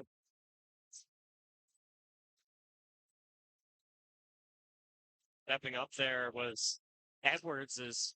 He's missed some time this year. That's one of the issues for the Sarnia Sting. Edwards, Diorio is supposed to be the leaders of this team. They've missed a lot of time this season. They traded Ryan Brown at the deadline for Logan Howery, one of the better prospects from last season. Well, then it took him a while to get into play, and it's a little snow issue on the ice. Well, almost from our vantage point, it kind of looks like a gash on the blue line. So right now the two linesmen addressing that. So they'll fix that, and then we'll get the play back underway. I did a game last night where it's the third period, like the puck just kept getting stopped. Really? Like they try and move it, and just done. The ice was just sticky. Yeah, And that was at the East Bayfield. Yeah, it was after the Zamboni flood, second intermission, third period happened. And at the start, at least, I thought, oh, it just stopped moving. Well, shout out to the Barrie Sharks. Yeah, And if you didn't know, Josh McCann also does the Barrie Sharks. Yeah. He's one of the busy broadcasters in Barrie. I'm a busy bee. He is a busy bee. So play back underway. The Colts get it out to center. Ben Pickle's going to send it right back into the Barrie zone. Jaswal behind the net. He'll leave it there for Kayshawn Aitchison. Aitchison taking his time behind the net. One hits the side of the goal as Beamish was putting on some pressure. Aitchison trying to keep it away from Beamish. Puts it off the boards. Wilmot chips it in the zone. Beaudoin after it. Cole Beaudoin from the corner hits the brakes. Beaudoin back to the line. Eliasson takes the shot, and that's blocked. And the Sting can't get it out. Puck's loose. Cameron Aucoin passes it forward, and now the Sting will move it up as Challenger dumps it in. Challenger feeling it after blocking that shot a moment ago. Cole Beaudoin gets it at center ice. He'll pass this one across. Mitch Young back after it for Sarnia. That goes off the official. Sting pick it up. Moving it up is Howry. Logan Howry through the neutral zone. Up to Pickle. Pickle will send it in. Howry in the corner. In front. Getting in the way of that was Armstrong. And now Howry, he is in rough shape. He's holding his right shoulder, as that's going to be an icing call now against the Barrie Colts. And now a second Sting player is now off the ice as Logan Howry took a hit in the corner. And he is in a ton of discomfort. Has some more words down on this side of the ice. Young and going after McCormick there, and then Edgar getting into it as well with Caden Aucoin, and forward and a defender down for Sarnia off a couple of big hits. Neither of them dirty of any kind, just unfortunate play as the Colts, they're a physical team, and McCormick and Desiderio, fortunately, been too big of hits and causing some damage to Sarnia. Yeah, so no penalties on either hit. Houston hurt, and now Logan Howry both leaving the game due to injury for Sarnia. So that bench started to get a little lighter there for the Sting as the Colts trying to get it out of the zone. Got along the boards, Von Richter trying to get a stick on it. That's blocked. Shot from the point from Young, bounces wide of the net. Eliasson behind his own goal, sends it ahead to Jonah McCormick. McCormick takes the hit from Lamons. Puck's taken out by Edgar. Eamon Edgar, he's hauled down. And I believe we're getting a penalty against the Sarnia Sting. Is it going to be a trip or a slew foot? Well, they're going to call a hold here. As things now getting more feisty between the Sting and the Colts. Yeah, Sarnia seeming to continue to cause a buzz here against the Colts. And looks like Van Folsom going to the box, one of their acquisitions from the offseason, as Edgar was getting the puck back, and Van Volsom's got his arm tied up there, takes him down, and Colts will go back to the power play. This Barrie Colts power play brought to you by Frontline Hockey Apparel. You can find them at frontlinehockeyapparel.com.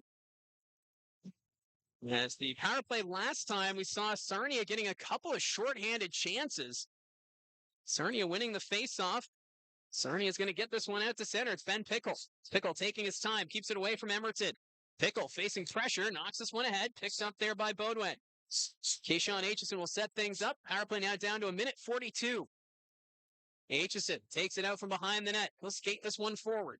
Aitchison reaches center, skates this one in for the Colts, trying to go around the defense. He's knocked off stride by Reese. Pickle chips this one out. Skating this one ahead is Liam Beamish. Beamish shorthanded, nice move to the net. Shot stopped by Jaswal. What a save by Arvin Jaswal after Liam Beamish was able to get around Cole Beaudoin. Colts settle it down. Beaudoin at his own blue line. Puck's bouncing on him. He's got Wallace on him. Wilmot at center. Back to Emerton. Emerton's going to skate this one in for the Colts. Ahead for Aitchison. Around the boards it goes. Hemming after it on the near side. Emil Hemming goes to the corner for Barrie. Back to the line. Wilmot to Emerton. Emerton to Aitchison. He'll settle it down. Down low. Here's Beaudoin, side of the net. Across to Hemming, but that goes off his skate. Hemming goes around the net. Stays with it. Back to Aitchison at the point. Down to the side of the net, Beaudoin. Beaudoin in front. Trying to go up top. Got too much under it and sends that one out of play. Well, is that Pickle and Beamish duo again getting some shorthanded looks there. Great play by Beamish. Getting it down the ice, working around Beaudoin, and two straight where they've done a pretty good job against the Colts top unit. Second unit will come out now. It's second line for Sarnia had a really strong start to this game. Felt like Pickle and Challenger were pretty physical in that first period as well. So 42 seconds left in the power play here for the Colts. Face off to the left of Quinlan. Loose puck. Sting get to it and send it down the ice. Jaswal behind his net to slow things down as the Colts will regroup. Back to pick it up is Von Richter. Parker Von Richter drops this one back. Pickle trying to take it away. Here's Crombie. Calvin Crombie skates it in for Barrie from the corner, sends it around. Cameron Aucoin after it. Zabeski gets a stick on it. Crombie's knocked down. Puck's at the blue line. Von Richter takes his time, goes to Gardner. Gardner shot, blocked in front. Getting in the way of that was Jacob Reese, and the Sting skated up. Pickle drops it for Challenger. Challenger trying to get around Von Richter. In front, pad down Jaswal. Puck comes out to the blue line. Colts get it out to center. Reese, they are there to settle it down as the power play has expired. So the Barrie Colts now 0 for 2 on the man advantage. Long stretch pass. That's picked off by Mitch Young. Young's going to skate this one in. Young peels it back. Fanning on it was Wallows. Barrie coming back the other way. It's Mason Zabeski. Skates this one in. Back to Crombie. Zabeski in front. Gardner couldn't get a stick on it. Sarnia coming the other way as we get some end-to-end action. Carry it up. Manza hits the break. Sends it back to Solomon, but it's picked off by Crombie. Calvin Crombie through the neutral zone. He'll skate this one in over to Desiderio, but that's going to be offside against the Barrie Colts with 13:01 still to go in the second period. Shots now 17-9 for Barrie. I believe Barrie was pretty close to 17, if not at 17, when that power play started as well. Really not much going on there for Barrie, and it was Ben Pickle out on the ice again with Challenger there creating some short-handed opportunities, and then Mitch Young, nice play, getting in front of Gardner to intercept that stretch pass, and then playing it forward. A good look by Easton Wallows, one of the better rookies out there this season in the OHL. 44 points right now, currently fourth in points among all OHL rookies. And for the Sarnia Sting penalty kill, coming into tonight, it's ranked 18th out of 20 teams in the OHL. With the way they're playing, exactly. And it really does start with Ben Pickle. And you almost wonder for Pickle, playing against his former team, we saw that in the playoffs too last year with Kingston, how he kind of stepped up his game. And you kind of wonder if maybe he's really excited to play against his former team here. Yeah, it's he was one of the better players for Kingston, I thought, in that series. And of course, keep in mind, Pickle didn't play 2 years here. He got a short stretch, and then the Colts kind of just didn't really want him. But he was never really in the lineup, so probably some motivation every time he plays them to say, hey, I'm a full-time OHLer, and you could have used me this season. He does have over 20 goals this year, currently sitting at 21. Yeah, he's second in team scoring, only behind Easton Wallows for the Sarnia Sting lead. Sarnia with it. They're going to get this one out. Desiderio in a battle behind the play as the puck goes back into the Barrie zone. Evan Passmore trying to keep it out of the reach of Diorio. At center, Reese sends it back into the Barrie zone. Here's Teague Vader. Vader up the middle. Newton not able to get a stick on it. So that's going to be an icing call here against the Barrie Colts. Well, I can report that while I was down the concourse, fortunately, no one in pickle costume, so that tradition didn't carry over from Kingston. For those that don't know what I'm talking about, last year, and when we went down to Kingston for round 2 of the playoffs, there was 4 guys in pickle costumes right behind the net, and they were just electric. And even the players leaned into it. At their post-game celebration, they were right up at that boards getting those pickle guys down at the right at the glass. I don't think the ushers were too happy, but but that's junior hockey. Yeah. You gotta love junior hockey fans as Edwards goes to the net, stopped by Jaswal. Vader trying to settle it down along the boards. In a battle there with Van Volset. Continue to jam at it. Now it's loose. Edwards after it. Edwards sends it back to the line. Along the boards. Fanning on at that time. Here's Aucoin. His shot wide of the net. It bounces off Jaswal. Did it go in? No, it's out. I thought there was a whistle. They keep playing. Cole Billwood went over to Emil Hemming. Wonder if they're going to take a look at that one as Hemming comes up the wing to the net. Doesn't take the shot, drops it back in front. It's still loose. Now we get the whistle as Ben Wilmot couldn't get there in time. But what a sequence of events there at both ends of the ice. Well, it didn't look like much of a chance there, really, for Sarnia at first, and then Jaswal kind of stumbled and lost his footing. The puck did end up going behind the net, and then on the wraparound attempt there, I don't even know if he knew the wraparound attempt was coming, but he had the pads out there to make the stop and then back the other way. It looked like Quinlan was going to cover it, but came loose for a second, but the officials had already whistled it down. Face off to the left of Patrick Quinlan. Bodwin taking the draw here for the Colts, won by Beamish. Back behind the net, trying to get a stick on it with Solomon. That goes in the air, and that's going to go out of play. Behind the Barrie Colts fans, the referee fans are in attendance here in Sarnia.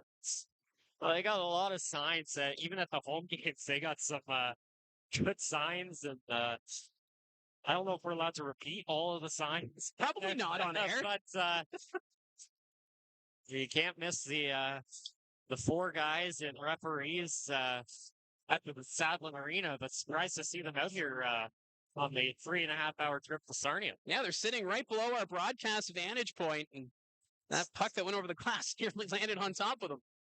I'm glad that thing slowed down. I thought it was coming for us. Well, Gene will get it. He's on his phone. He's getting it. He's getting it in the head. Face-off won by the Sting. Sarnia trying to get it out of the zone. They will. Fickle has that one go off him, following it up as Challenger. Challenger hits the brakes to the net. Stopped by Jaswal. Loose puck, and it's sent over the net by Beamish. As that puck was just sitting there for Liam Beamish, but gets too much under it. Well, Challenger setting up that opportunity. 6 goals, 11 points on the year in 58 games. It hasn't scored much over his 2 seasons in the OHL, but he was a 10th overall pick from Erie and traded to Sarnia in a bit of a swap of players struggling, trying to get a bit better. Matthew Turcotte, of course, the head coach, used to coach the U17s for Canada, so he did have experience with Challenger and Diorio and Edwards before taking over for Alan Letang. Yeah, there's just been so much change and whatnot with the Sarnia Sting this season. As that puck goes down the ice, it won't be icing. Back behind the net, Solomon plays it to Reese. Manza trying to get a stick on it. He's tied up there by Aitchison. Zabeski can't get a stick on it. Reese will skate it back. Puts it off the end boards. Far side. That's deflected.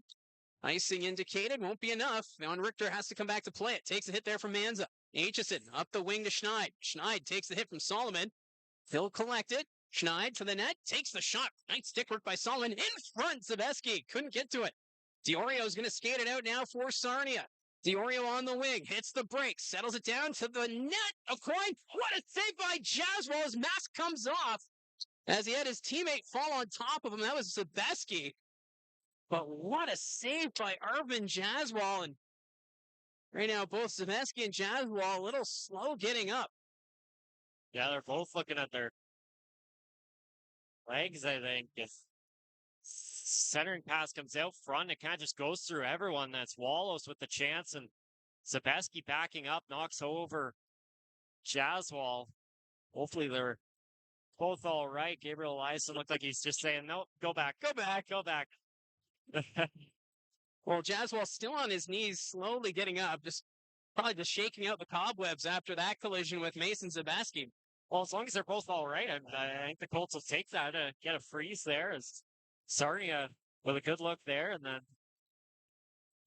Well, it was a great setup by Alessandro Diorio to set up Wallace there on the near side, but Jaswal having to be sharp there. Shots now 17-11 for the Barrie Colts. Well, we got Lamons and Eliason exchanging slashes before the puck's dropped. Well, you had Manza and you had Caden O'Boyne out front of the net as well, but Diorio did a good job sneaking it through them and getting it all the way across. And good look for Sting leading point getter in Wallace. Carson Hall back to pick it up here for Sarnia. Edgar there on the forecheck, delivers the hit, pucks it out to center ice.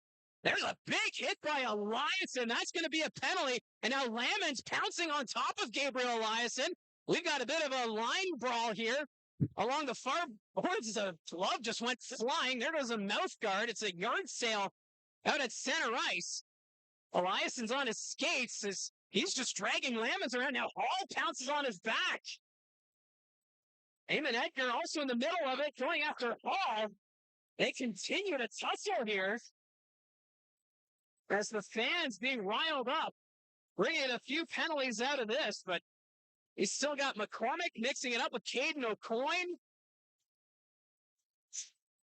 Everybody's got a dance partner right now as the linesman and the referee is trying to sort things out. Things still going off here. I think they end up with almost everyone in the box here after that, but it looked like things were going to calm down after that big hit from Eliason. They went at it for a bit, but then the official in between Edgar and Hall, well, he lets Hall loose and he's staying on Edgar. So then there's a 2-on-1 on Eliason who's getting taken down. And obviously after that, 3 Colts in the box, 2 Sting. Another look, Eliason comes over and gone. Doesn't really have the puck. You see the reaction of the Sarnia bench not happy. And then Lamon's going after him. Hall getting involved. He knocks Edgar. And O'Coin started with Armstrong, ends up over on McCormick. Things just breaking down. You saw earlier in the period a couple big hits, knock out a couple of Sarnia players. No penalties on them, which I think was fair at the time, but obviously the injuries, Sarnia not happy with it. And then from there, another big hit by the Colts, and that caused that scrum, and it's where we sit now. I wonder if they're going to get the tablet out to maybe review that hit from Gabriel Eliason that he threw on Chase Govan.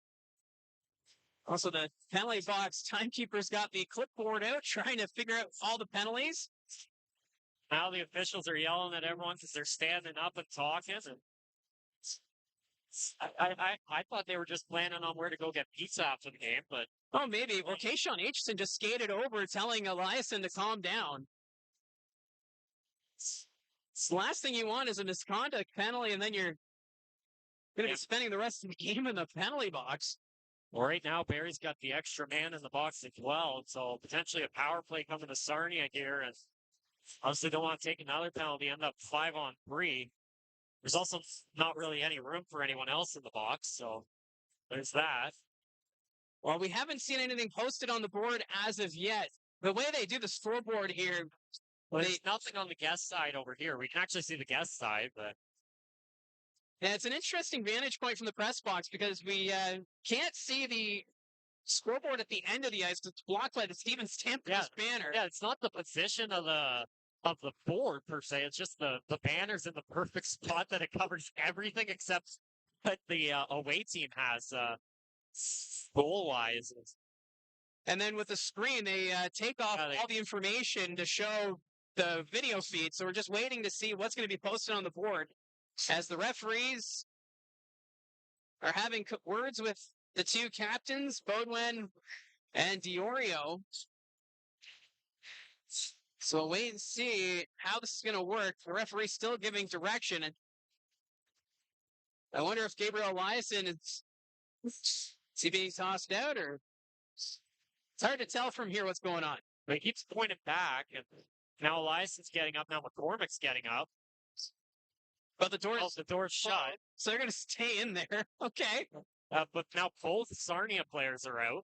Okay, so and now McCormick's trying to get out, but the guy with the paper is confused again. And so this all started with Gabriel Eliason throwing a big hit going down the tunnel on Govan as Hall and O'Coin are now going off. So it ended up being a bit of almost a line brawl after the hit of Eliason. Lamons ended up jumping Eliason. Actually, we never saw Lamons heading into the penalty box. No, he got nothing for that. He probably should have. But that's what happened. Eliason threw the hit, which started the altercations. Everybody had a partner in their wrestling match. But now Edgar, McCormick, and Eliason are all out of the penalty box, so it looks like they're heading off. I wish they had it. Oh, there we go. They put the time up. So we got 10:07 left to go in the second period. So misconduct penalties are likely coming for all 5 of those players who are now being sent off. Armstrong's coming to the box, so Barrie did get the extra penalty. Now, the tablets never came out, so presumably that's just a 2-minute penalty. So no 5-minute majors for that hit that Eliason originally threw, which started the whole altercations. But that Sarnia Sting bench looking pretty light. They already had 2 players go off with injuries, and now you've got 2 more off because of those penalties. 4 minutes to Eliason. So it's going to be a double minor here against Gabriel Eliason. So the Sarnia Sting, they're going to get their first power play of the hockey game. And for Sarnia, their power play right now ranks 15th in the OHL, operating at 18.5%. And for Barrie Colts penalty kill right now, 11th at 78.4%. So now it's a 2-minute penalty. Okay, so we reduced it to 2 minutes. So the only penalty will be Eliason, but then outside of that, there's going to be some misconduct penalties. So once we get the official word, we'll pass them your way. As it's now Ethan Armstrong serving the penalty for Gabriel Eliason. So the puck's deep in the Sarnia zone. The Sting are going to set things up on this man advantage. Skating this one ahead, that's Jack Van Volsen. Van Volsen dropping it back to Diorio. Alessandro Diorio up to Manza. Manza flips this one in the zone and got too much on it, and that's going to go out of play. We're going to need a minute because they got the only penalty they have is Emil Hemming for boarding, and that's not right. So I'm guessing Eliason's penalty is boarding. So it's going to be 2 minutes for boarding is likely the cause. And then misconduct's to 4 other guys. Well, the misconducts will likely go to Eliason, Edgar, and McCormick, and then Hall and Caden Aucoin for Sarnia. We're getting it, figuring it out. To the net, stopped by Jaswell in front, and the Colts will send this one down the length of the ice. Puck's going to roll deep. Van Volsen's going to come back to play it for Sarnia. The power play now down to 1:18. Jack Van Volsen drops it back to Diorio. Diorio sends this one across. The Sting moving up. Ben Pickle on the wing. Pickle up to Diorio. Drops it back to the line. Van Volsen up ahead. Diorio gets it again. Down low. Manza to Diorio. Diorio settles it down. Back to Manza. Picked off, though, by Von Richter. And the Colts will get this one down the length of the ice. That rolls on net. Both teams are going to make changes here with 50 seconds left in the man advantage for the Sting. Back behind the Sarnia net is Jack Van Volsen. He's going to skate this one ahead. Van Volsen gets to the blue line. That goes off a skate. Aitchison sends it right back into the Sarnia zone. Quinlan had his net to play it. It's sitting there in the corner. Wilmot reached for it. Van Volsen deep in his own zone again. The Sting moving it ahead. 24 seconds left in their power play as Edwards dumps it in. Lammons after it. Lammons trying to get a stick on it. Crombie's there. Puck sent back to the point. That's kept in. Back down low in the corner, Lammons. Challenger now on the wing. Challenger looks back to the point. Trying to play it. Rolls to net. Jaswell's got the pad down. They jam at it. Jaswell sprawled out. Colts find it. They're going to get this one down the ice. And the power play has come to an end. Sarnia getting a great chance right as the power play expired. Still no score in this hockey game. Skating in the head, that's Cameron Aucoin. Drops it to Challenger. Challenger along the boards. In a battle there with Desiderio. That's going to be sent out to center. Reese collects it for the Sting. He's going to dump it into the zone. Jaswell behind the net. Plays this one to Cole Emerton. Emerton sends it over to Passmore. Passmore to Desiderio. Nicholas Desiderio dumps this one in. Quinlan behind the net to play it for the Sting. He's going to send this one around the boards. At the point, Captain Von Richter didn't get all of that. Jaden Newton after it now for Barrie. Sending it back to the blue line. Von Richter near side to Vader. Vader keeps it in. Puts that one wide of the net. Desiderio behind the goal trying to wrap around. Quinlan's got that pad down. And then Reese takes a run at Desiderio as the feistiness continues here. Quinlan having a word with Desiderio, and that's going to draw even more of a crowd. And we do have everything sorted out. So everyone gets 2 minutes for roughing, plus a 10-minute misconduct. Then Eliason got an extra 2 for charging. So Edgar, as Desiderio's going down the tunnel now. Edgar, McCormick, Aucoin, and Hall will all return with 1:53 into the third, and then Eliason will return 3:53 into the third. Look how empty the benches look right now. Desiderio got sent down the tunnel, too. I don't know if that was for... I'm wondering if he went off for repairs. Yeah, but the trainer's still there. That's true. We'll have to wait and see. Aitchison from the point. His shot deflected, stopped by Quinlan. Who would have expected this kind of night between Barrie and Sarnia? It's a big rivalry. It's the old Newmarket team, Mike. It's true. The old Newmarket Royals. Even though that was before the Colts. Ah. Puck's in the corner. Sting trying to move this one around. Pickles there, tied up by Aitchison. Bodwin trying to dig this one free. Van Volsen's there for Sarnia. Sting get it back to the line. That's going to be taken out by Hemming. Bodwin forces it forward. He's got Wilmot going to the net, sends it across, but that's out of his reach. Wilmot takes a hit there from Reese, stays on his skates. Wilmot behind the net, trying the lacrosse move. It goes off the mask of Quinlan. That would have been outstanding for Ben Wilmot. And they just announced the penalty, so misconduct to Nicholas Desiderio is what they just announced. Puck's bouncing. Here's Hemming, but that's going to be offside. And we'll get this face-off outside the Colts blue line with 6:20 remaining. Well, it's 2 straight games. We've had a lot of mayhem. Of course, that Brantford game, I mean, and for those that didn't watch or didn't see, I mean, after the end of that game, it took about 10 minutes for the officials to figure out. I mean, you and Gene did a long wrap, and then we're through to a 2-minute break. And then by the time I started my interview with Sebeski, they still weren't off the ice. I couldn't even get on the ice for the interview. We had to do it on the bench. It was quite the end to Barrie Brantford on Saturday. Yeah, that was with Ryder Bolton taking the run at Mason Zabeski at the buzzer. Still not sure why Bolton was on the ice at the end of the game. Puck's deep in the Sarnia zone with 6 minutes left to go in the second period. Still no score. Gardner sends it back to the point. Zabeski fires, stopped by Quinlan. He's looking around. He lost sight of it and then falls on top of the puck as the Colts just continue to throw pucks to the net. Now 20-12 are the shots with 5:53 remaining. Obviously, Barrie got to be careful now. 4 misconducts already in this game. I mean, you know, you're not down the road in Brampton or near Newmarket. I don't think there's any replacement players that close. If you have a couple players suspended, of course, Lowe and Goldbro suspended already, so had to have 2 players come in the lineup for them. It was Jade Newton returning, and then Jonah McCormick can come in the lineup for them from there. Salandra out, Anter out, Vader and Armstrong are in, and the bench riding pretty low for Barrie right now. 4 misconducts on their side. Sarnia's had 2 misconducts, as well as 2 players who haven't returned due to injury in Hurt and Howery. Yeah, these benches looking pretty light here in this second period. All due color from the bench, John, the third period. They might need you down there. They might need me down there. But what a game this has been, and we're still looking for our first goal. We've had some great chances for both teams. The goaltenders have had to make some huge stops. We've had some posts.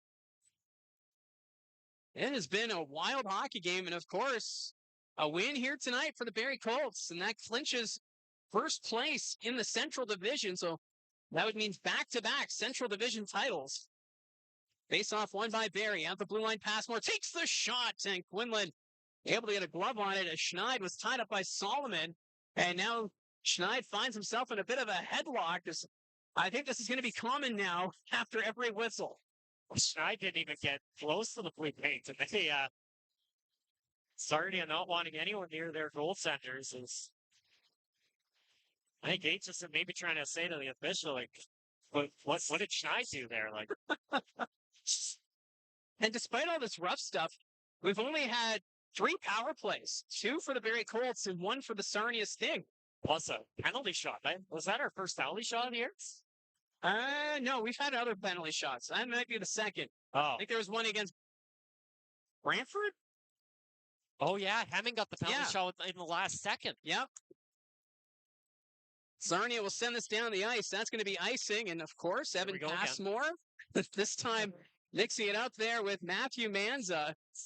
And the linesmen have to get between them quickly with 5:40 still to go in the second.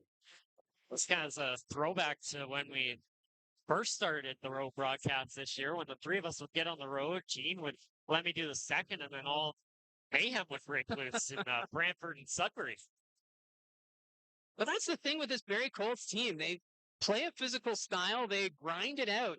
And that frustrates the opposition. And for Barrie, they're willing to step up when these situations arise. As Passmore puts it around the boards, after it is Gardner. Gardner leaning into his man. Sends it back behind the Sarnia net. Chasing after it here is Hunter Solomon. Solomon takes a hit from Zabeski, ends up behind the net. Taken away there by Schneid. Schneid in the corner, takes the hit. Loose puck picked up by Gardner, back to Aitchison. He can't keep that one in the zone. Diorio will skate it out now for the Sting. Diorio passes it over. Wallows trying to get a stick on it. Not rolled on him. Takes the shot, stopped by Jaswal. Zabeski picks up the loose puck. He'll pass this one across. Schneid got a stick on it. And that one ends up going over the glass and out of play. Barrie started turning on that pressure again. Sarnia kind of got things back going on that power play, but Barrie now up to 21 shots, getting more opportunities here on Quinlan, who denies him every time. He stopped 38 of 42 in his last start against Saginaw, so it's a good little run here. Sting trying to force that one in the zone. That was Lamons. He ended up falling. Colts pick it up in their own zone. Teague Vader. They'll skate this one up through center. Ahead for Crombie. That's knocked off his stick out to center ice. Armstrong trying to settle it down.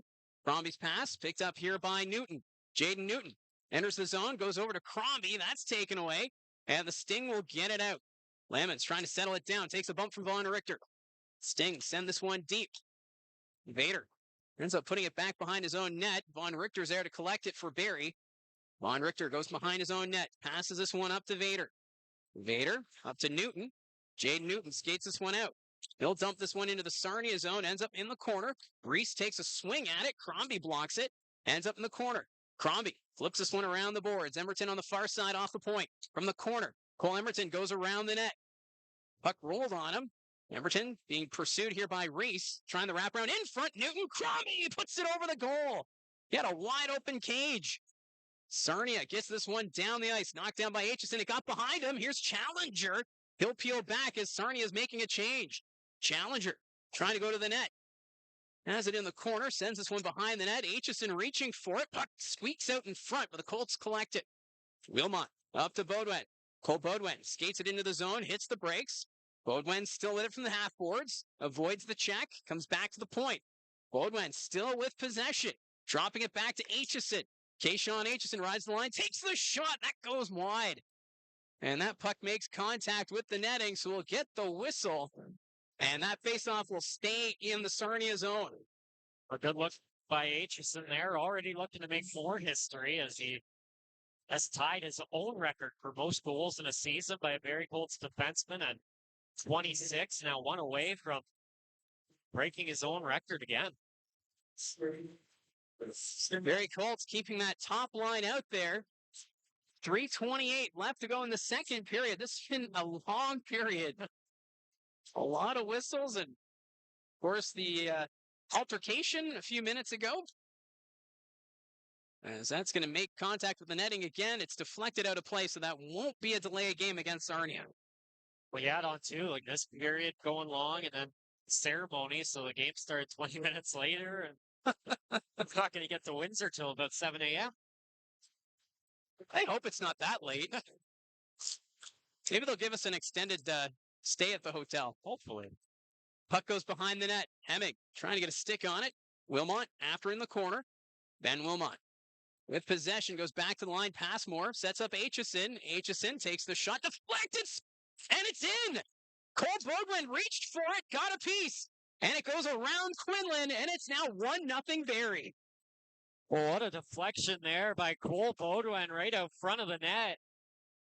Mike, I think you may have got confused because Wilmot was going behind there like he was still chasing the puck, but Beaudoin, I mean, man, what a tip here as Aitchison rides the line, fights off Pickle, and then just getting enough of it, fighting off Cameron O'Coin out front of the net, gets a touch on it, and it deflects to the middle, and Barrie Colts have finally opened the scoring in this game.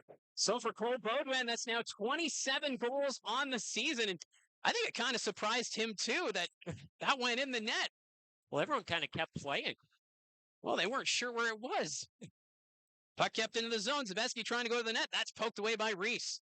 Reese gets the line. Kept in by Passmore. But that was a glove-to-head pass, so we'll get the whistle as it's 2:50 remaining. But it took us quite a while to get our first call of the hockey game. Now we've got Evan Passmore having words. That's like the first time tonight. I love, too, from our angle, like you can see all four Colts down the top. They're watching the game on the scoreboard. Oh, yeah, because you've got, I can see Eliason and McCormick. I can't tell if that's Edgar's in. Oh, yeah, There's Edgar. He's behind Eliason. The Desterios gets the.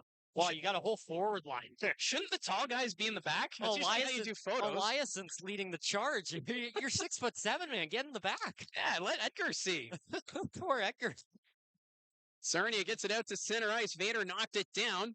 Manza was reaching for it. Wallace is there. Battle along the near board. Zabeski trying to dig it free. Loose puck picked up by Vader. Back to Passmore. Passmore puts it off the board. Schneid chips it into the Sarnia zone. We still have 2:24 left in the period. Puck's in the corner. Schneid gets to it first towards the net. Quinlan bats that behind the net. After it is Brad Gardner. At the blue line, Von Richter, but it bounces over his stick. Von Richter being chased there by Manza. Passes it ahead to Schneid. Schneid to Zabeski. He'll dump it in. Reese collects it here for Sarnia. Reese up ahead. That puck just bouncing over everyone's stick, but Gardner just keeps it in. Reese back behind his own net. Takes a hit from Armstrong. Manza there to pick it up. Emerton, there's a high stick. As Manza was taking a swing to get it out. He's going to argue that it was a follow-through as it hit Emerton. But the referee right away put his arm up, and they're going to call this a high stick. Yeah, I kind of thought that was a follow through. I mean, he was slapping the puck, and then the stick came up. But if Emerton's not bleeding here, they can't really review it. As here, we'll get a good look at it as Manza spins. And it's like a follow through. It hurts, but yeah, because technically, if it's a follow through, it's not a high stick. no, it's not. It doesn't count. He's slapping the puck down the ice, and Unless they're saying he didn't make contact with the puck. maybe. So the Barrie Colts going on the power play, brought to you by Frontline Hockey Apparel. You can find them at frontlinehockeyapparel.com. This is now the third power play of the night for the Barrie Colts. As in the box is Matthew Manza, face-off won by the Colts. Hemming sends it down low to Beaudoin. Beaudoin from the corner. He'll pass this one back to Hemming. Hemming carries it in front. That's deflected at the line, kept in by Aitchison. Wilmot picks it up for the Colts. Wilmot operating in close quarters there and escape the zone. Hemming stumps this one in. Around the boards it goes. Cameron Aucoin after it, tying up Kayshawn Aitchison. Battle in the corner. Pickle gets a stick on it. Sends it ahead to Beamish, and the Sting will get it out. Caswell playing it here for the Colts. Power play for Barrie now down to 1:18. Cole Emerton reaches center, decides to drop it back to Beaudoin. Cole Beaudoin through the neutral zone. He'll skate it in for the Colts. Beaudoin hits the brakes. Back to the blue line, Emerton. We're in the final minute of the second period. Colts on the power play. Emil Hemming along the boards. Takes to the corner to Beaudoin.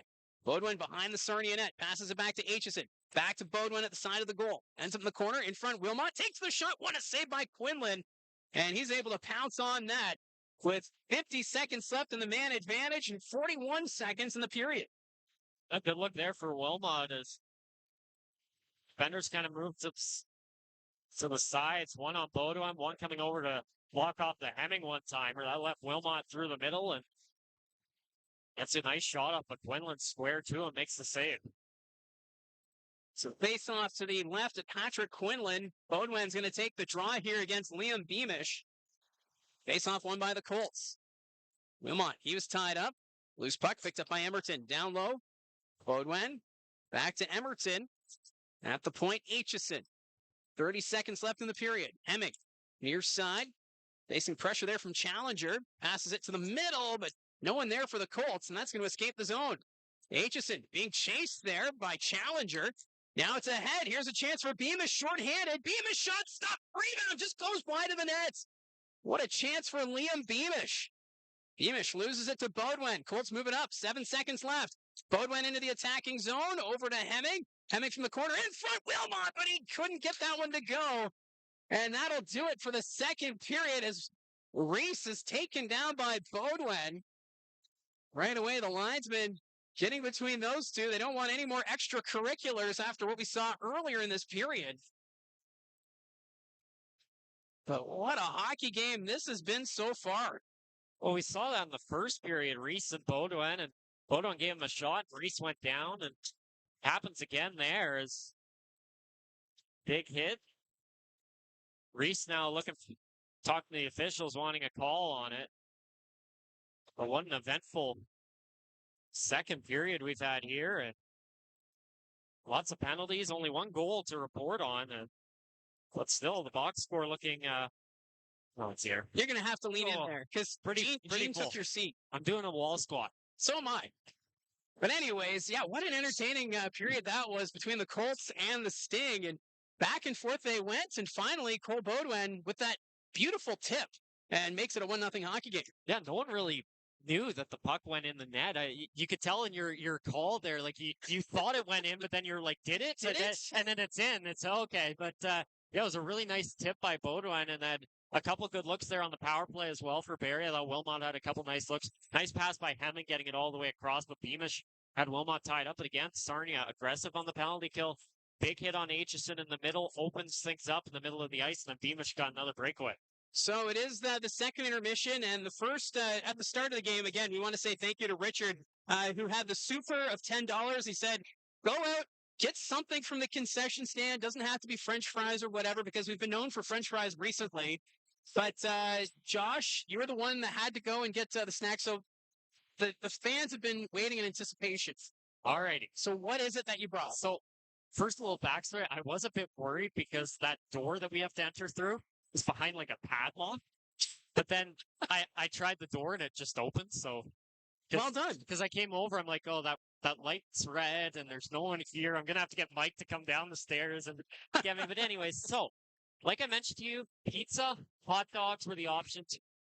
Wasn't really feeling either of those. We just had pizza. The hot dogs. Well, we had pizza in North Bay. Remember that one? When we were supposed to have the funnel cake? We didn't want to go back to the pizza. So we're going to have to split this in half, but well, it's not ice cream. It's not ice cream. It's a soft pretzel.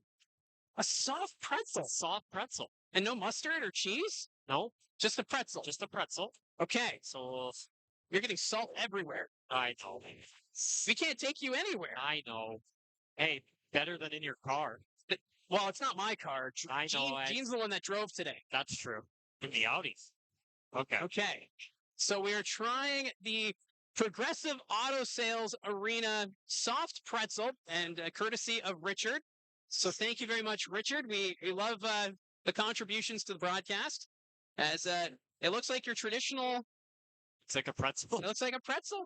We're just missing the mustard or the cheese sauce. You always have to complain, don't you? I'm not complaining. I'm just saying what I usually do.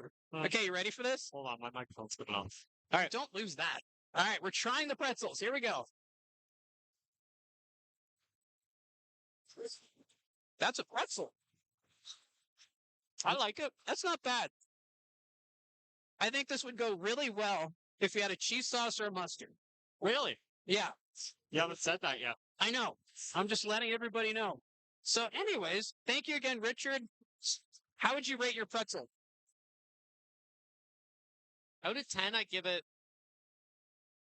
6.5, 7-ish. You know, I don't think it's anything special. I'm not going to drive back to Sarnia to grab another pretzel, but, you know, if I was in the concession stand here again, pretzel was there, I'd buy it. So I'm going with a 6 as well.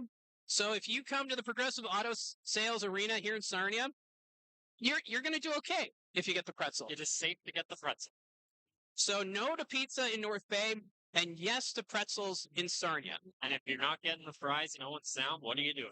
Exactly. So again, thank you very much to Richard. Thank you, Richard. And yeah, now that it's the second intermission, 1-0 for the Barrie Colts, we're going to take a break and join Terry Doyle with the OHL News.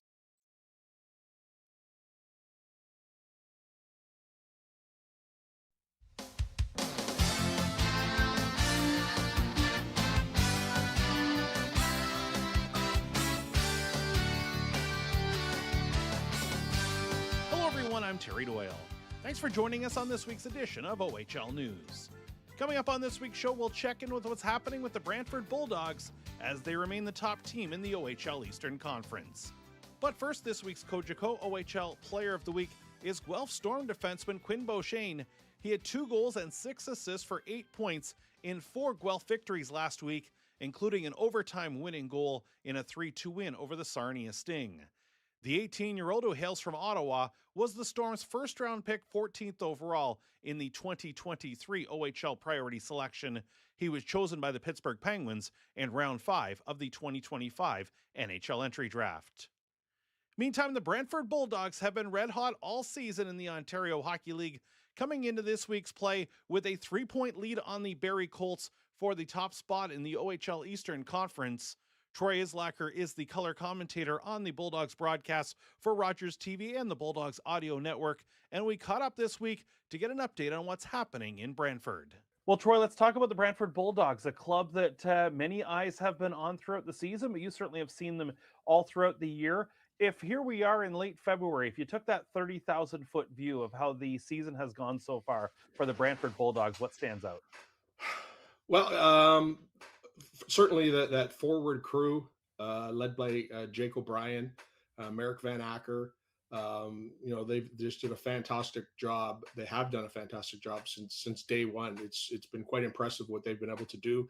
And one thing that doesn't get talked about enough is that core six of defense and the tandem of goaltending with Egeroff and Linders has just been spectacular and very, very consistent all season long.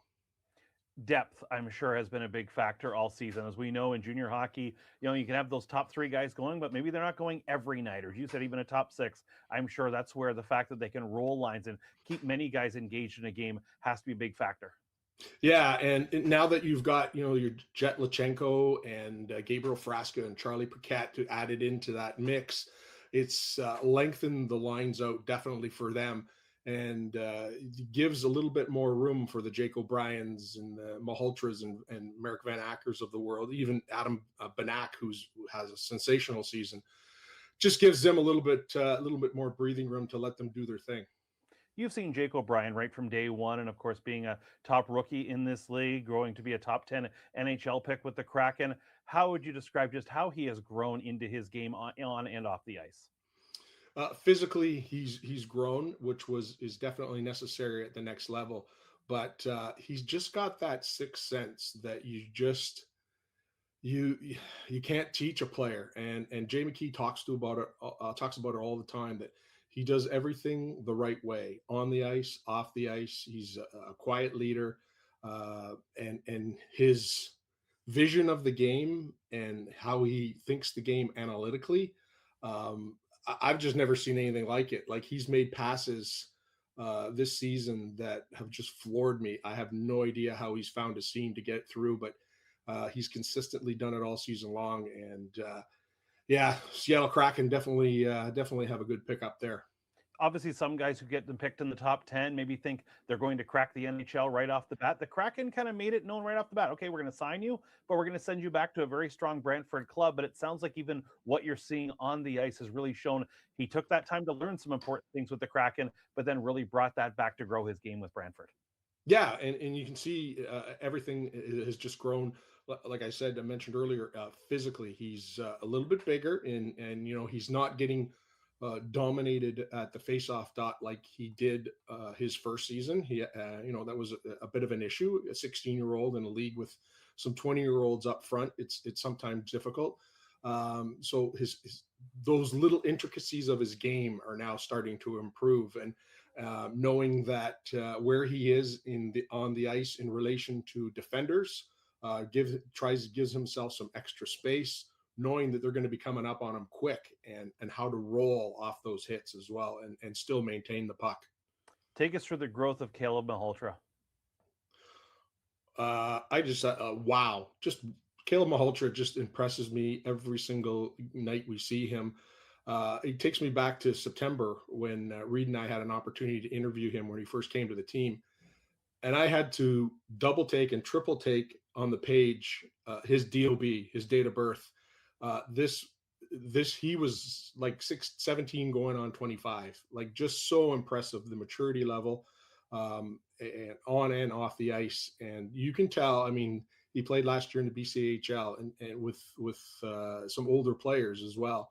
And you can tell that's really helped him. And just the growth, his ability to go from 0 to 60 in seconds with the puck.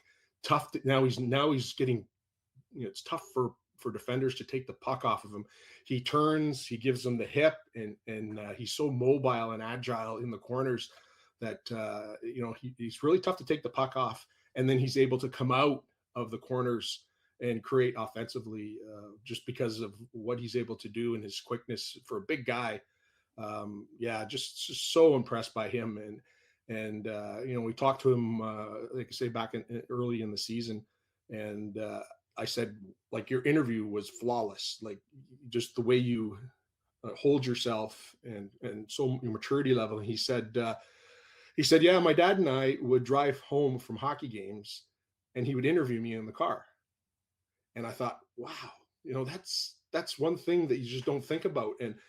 But Manny Malhotra, knowing what is coming down the road for him, has got him prepared for that. And you can see it. He's got all the bases covered, and he will be a high first round pick, no doubt, this season. This Bulldogs club, of course, people have expected big things out of them all season. Has it been helpful, the fact that Ottawa's been right there battling for the East Division title, the Barrie Colts right there for the Eastern Conference? Has it really maybe helped this group all season, knowing they've never been home and cooled out for any spot in the standings, because Ottawa and Barrie have been right there with them? Yeah, Ottawa and Barrie have been impressive, as particularly Ottawa, what they've been able to do this season, and some great coaching on both teams, and just great staff that they could put out on the ice. It's just tremendous. But you think around this time of year, teams tend to look to the playoffs. But the Bulldogs have had a couple games this season where that might be evident. That was Troy Islacker from the Brantford Bulldogs broadcast. Here's a look at this week's CHL Top 10 rankings presented by Delta Hotels by Marriott. The Bulldogs come in at number 7 this week, with 2 OHL teams above them, the Barrie Colts at number 5 and the Kitchener Rangers at number 6. That's going to do it for our show this week. You've been listening to OHL News. I'm Terry Doyle. Thanks for joining us.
So it is the second intermission between the Barrie Colts and the Sarnia Sting. What an eventful second period it was between these two teams.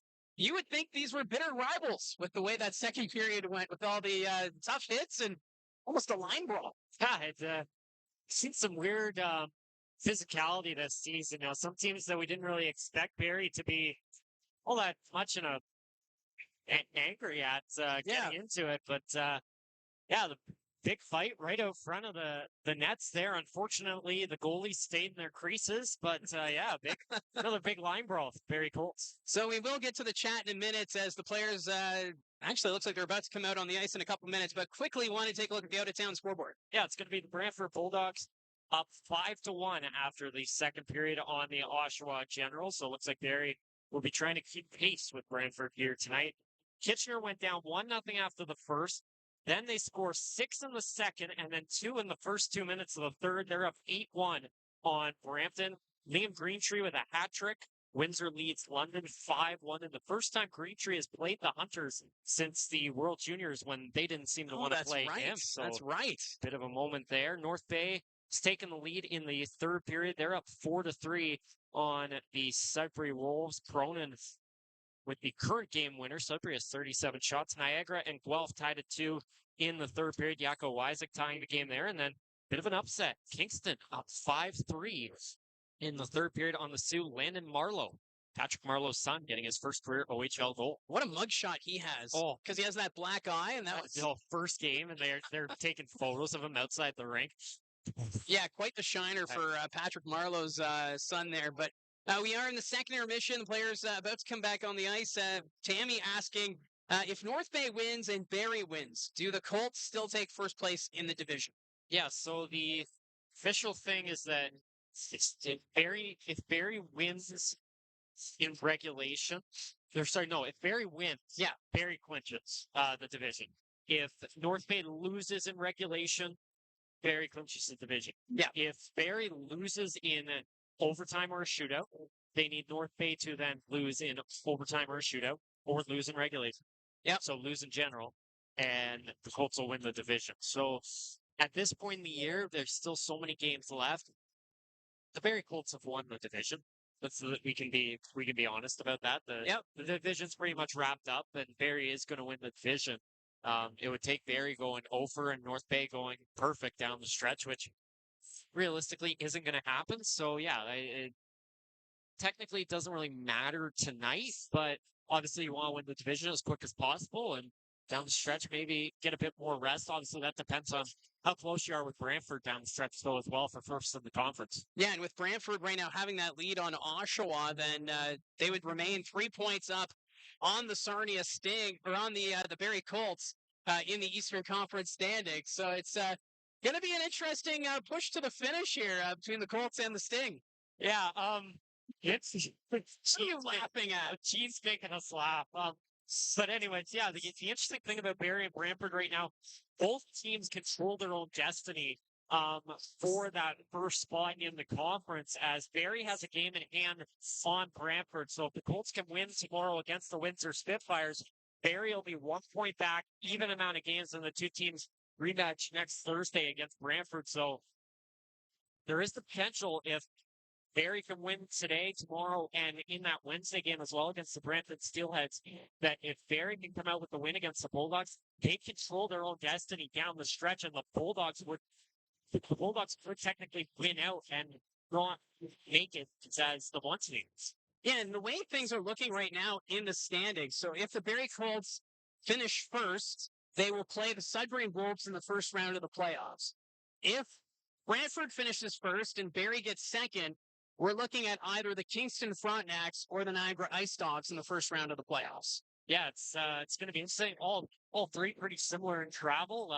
Sudbury's a bit farther than the other two, but it's the parades in the penalty box has happened. And Cormac is out. He's back on the ice, I guess. They're still having to explain stuff, but yeah, like you mentioned, it's pretty clear around who the opponents are going to be. It's not really a surprise who Barrie's potential opponents are. It's looking likely to be Kingston, maybe Niagara, or maybe Sudbury. Kingston seems to be the most likely, but if Barrie gets first in the conference, it will be Sudbury. And, obviously the regular season ends March 22nd on Sunday. Barrie's final game is on the Saturday, the 21st at home against the Ice Dogs.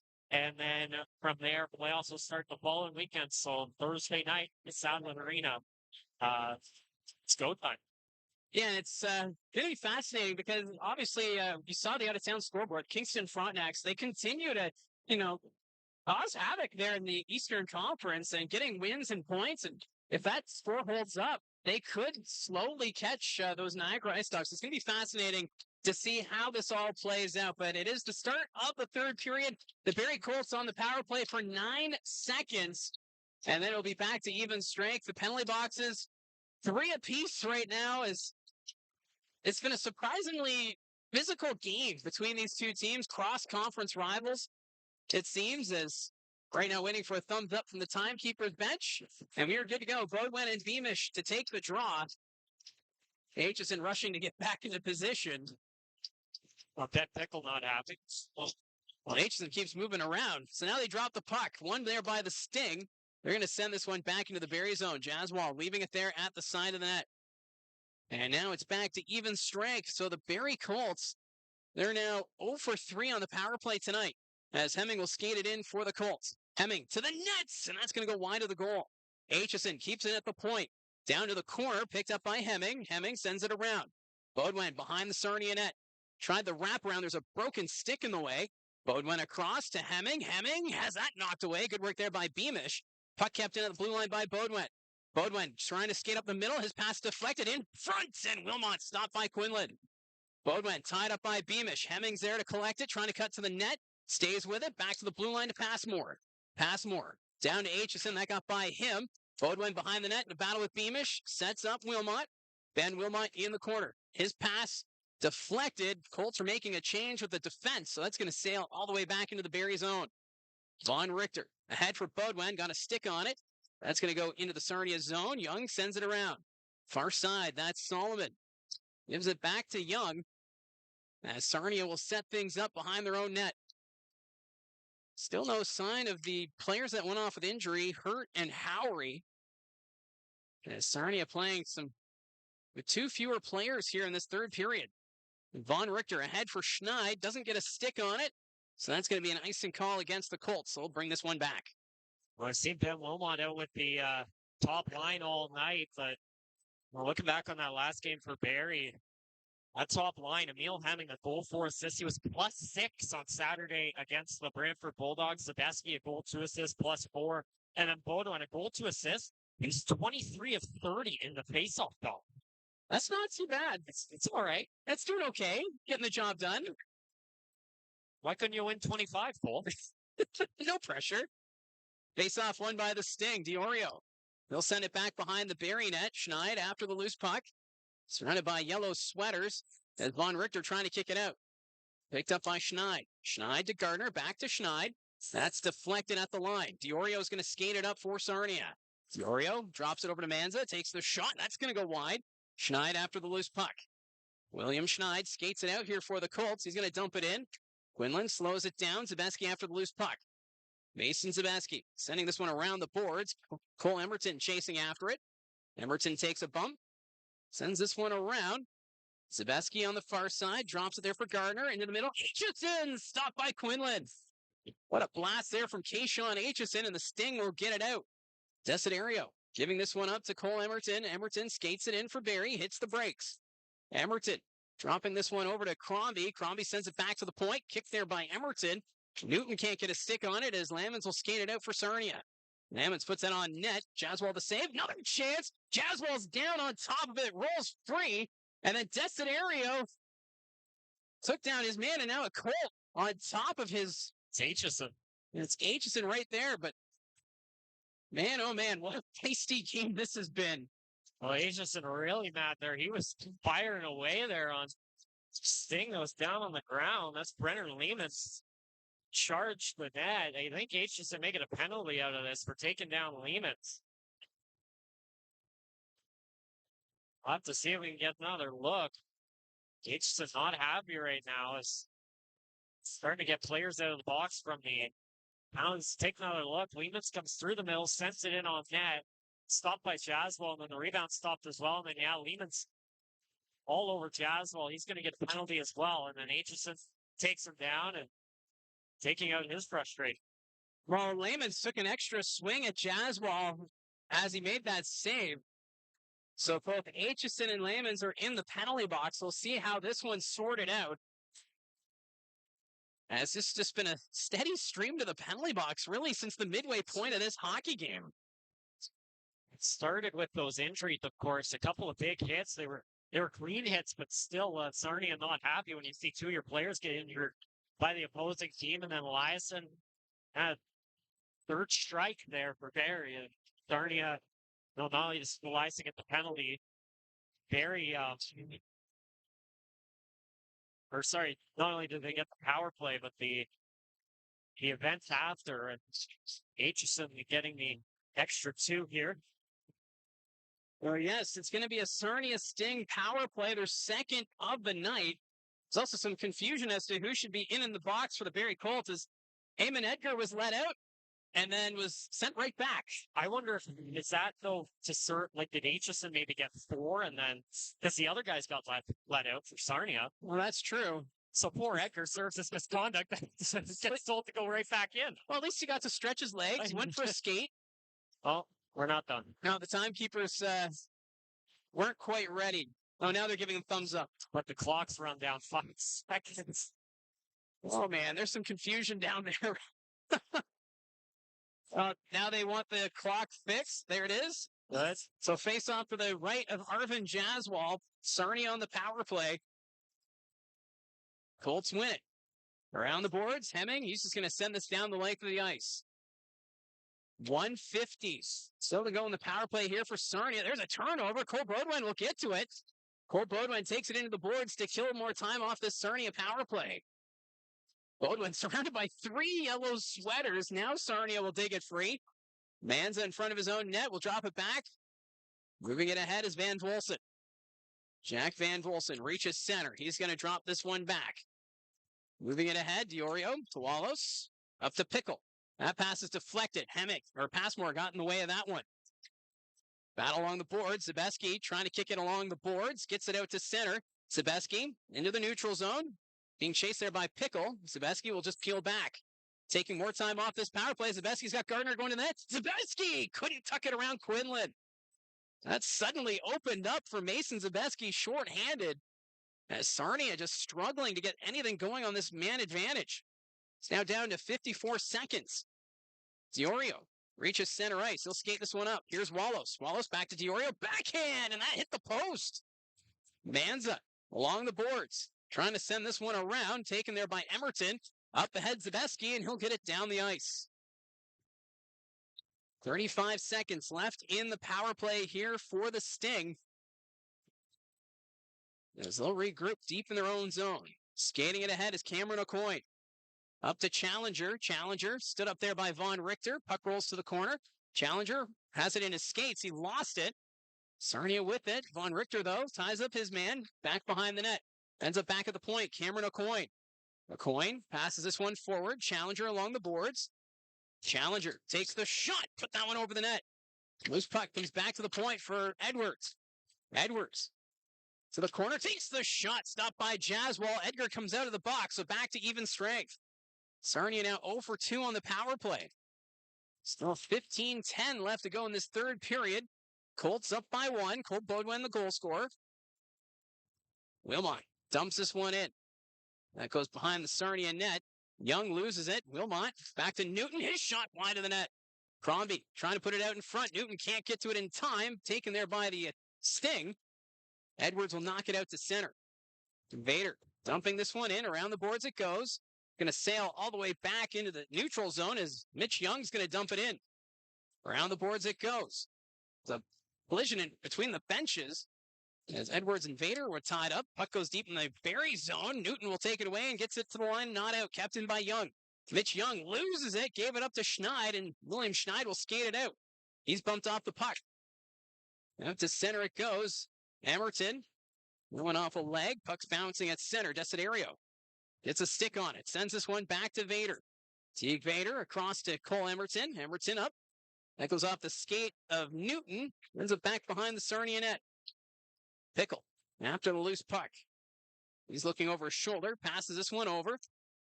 As Caden O'Coin will dump it in. Hall on the far side takes a hit from Desiderio. Dobbin trying to move it ahead. Passmore's there. Broken stick. That's Desiderio who lost his twig. Colts get it out to center. Here's William Schneid. Schneid skates it up for the Colts. He's got Passmore going to the net, but that's poked away. Good job by Reese. Now it's the Sting going up the other way. Goffin will send that one deep. Back after it is Von Richter behind his own net. Von Richter with possession. He'll pass that one ahead. Edgar gets this one out in the neutral zone and then run over there. And Reese took the big hit from Jonah McCormick. Von Richter chased from behind his own net. Had to be careful there. In a battle there with Manza. Puck ends up at center. Armstrong chips in ahead. Diorio takes it away for Sarnia. That's going to come up the ice. Here's Wallows. Skates it in for Sarnia. Passes that over. Here's Manza. Manza with a shot. That's blocked. That was Emerton getting in the way. Puck goes to the corner. Armstrong gets a stick on it. Picked up here by Sarnia. Back to the blue line. Cameron Aucoin. Up to Wallace. Wallace. His shot blocked by Von Richter. Puck's in the corner. Picked up by Armstrong. Ethan Armstrong. He'll pass this one ahead to Edgar. Eamon Edgar trying to cut through the middle. Gets by the defense. Stays on his skates. And then Reed knocks it to the corner. And then there was a slash there on Edgar. He wants a penalty, but none coming. Sarnia takes it the other way. It's Cameron Aucoin. Aucoin to Pickle. Pickle to the net. Stop there as Everton reached out. Puck goes behind the Barrie net. It's Ben Pickle. Being chased there by Emerton. Pickle around. Waits for reinforcements. Puck's knocked out to center by Hemming. Pickle, though, stays with it here for the Sarnia Sting. Up to Challenger. He's going to dump it in. Caden Aucoin trying to get to it here for Sarnia. Overskates it. Loose puck picked up by Evan Passmore. Passmore along the boards. He takes a hit there from Pickle. In the corner, Cole Baudouin trying to dig it free. Battle ensues. Colts trying to move it around. Down to 12 minutes remaining here in the third period. There's a shot blocked by Wilmot. And that goes over the glass and out of play. Eamon Edgar thought he had drawn a penalty there as a nice play, splitting through the defense.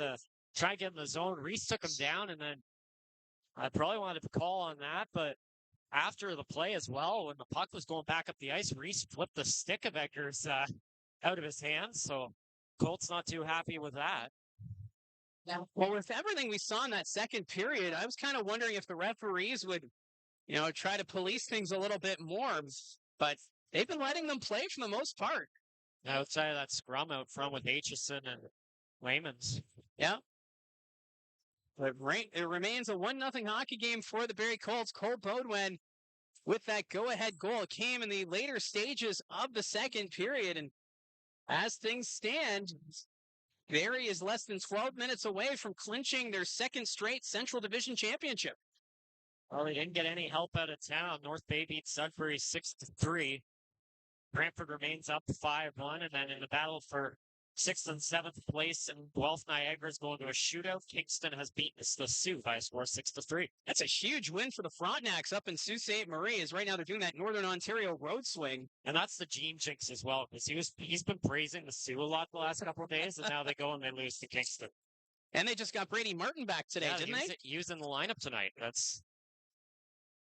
Puck's deep in the Barrie zone. Beamish trying to dig it free. It's knocked ahead to Emil Hemming. Hemming goes to Baudouin. He's going to charge up the ice. Baudouin across, finds Wilmot, back to Baudouin, but getting a stick in the way was Caden Aucoin.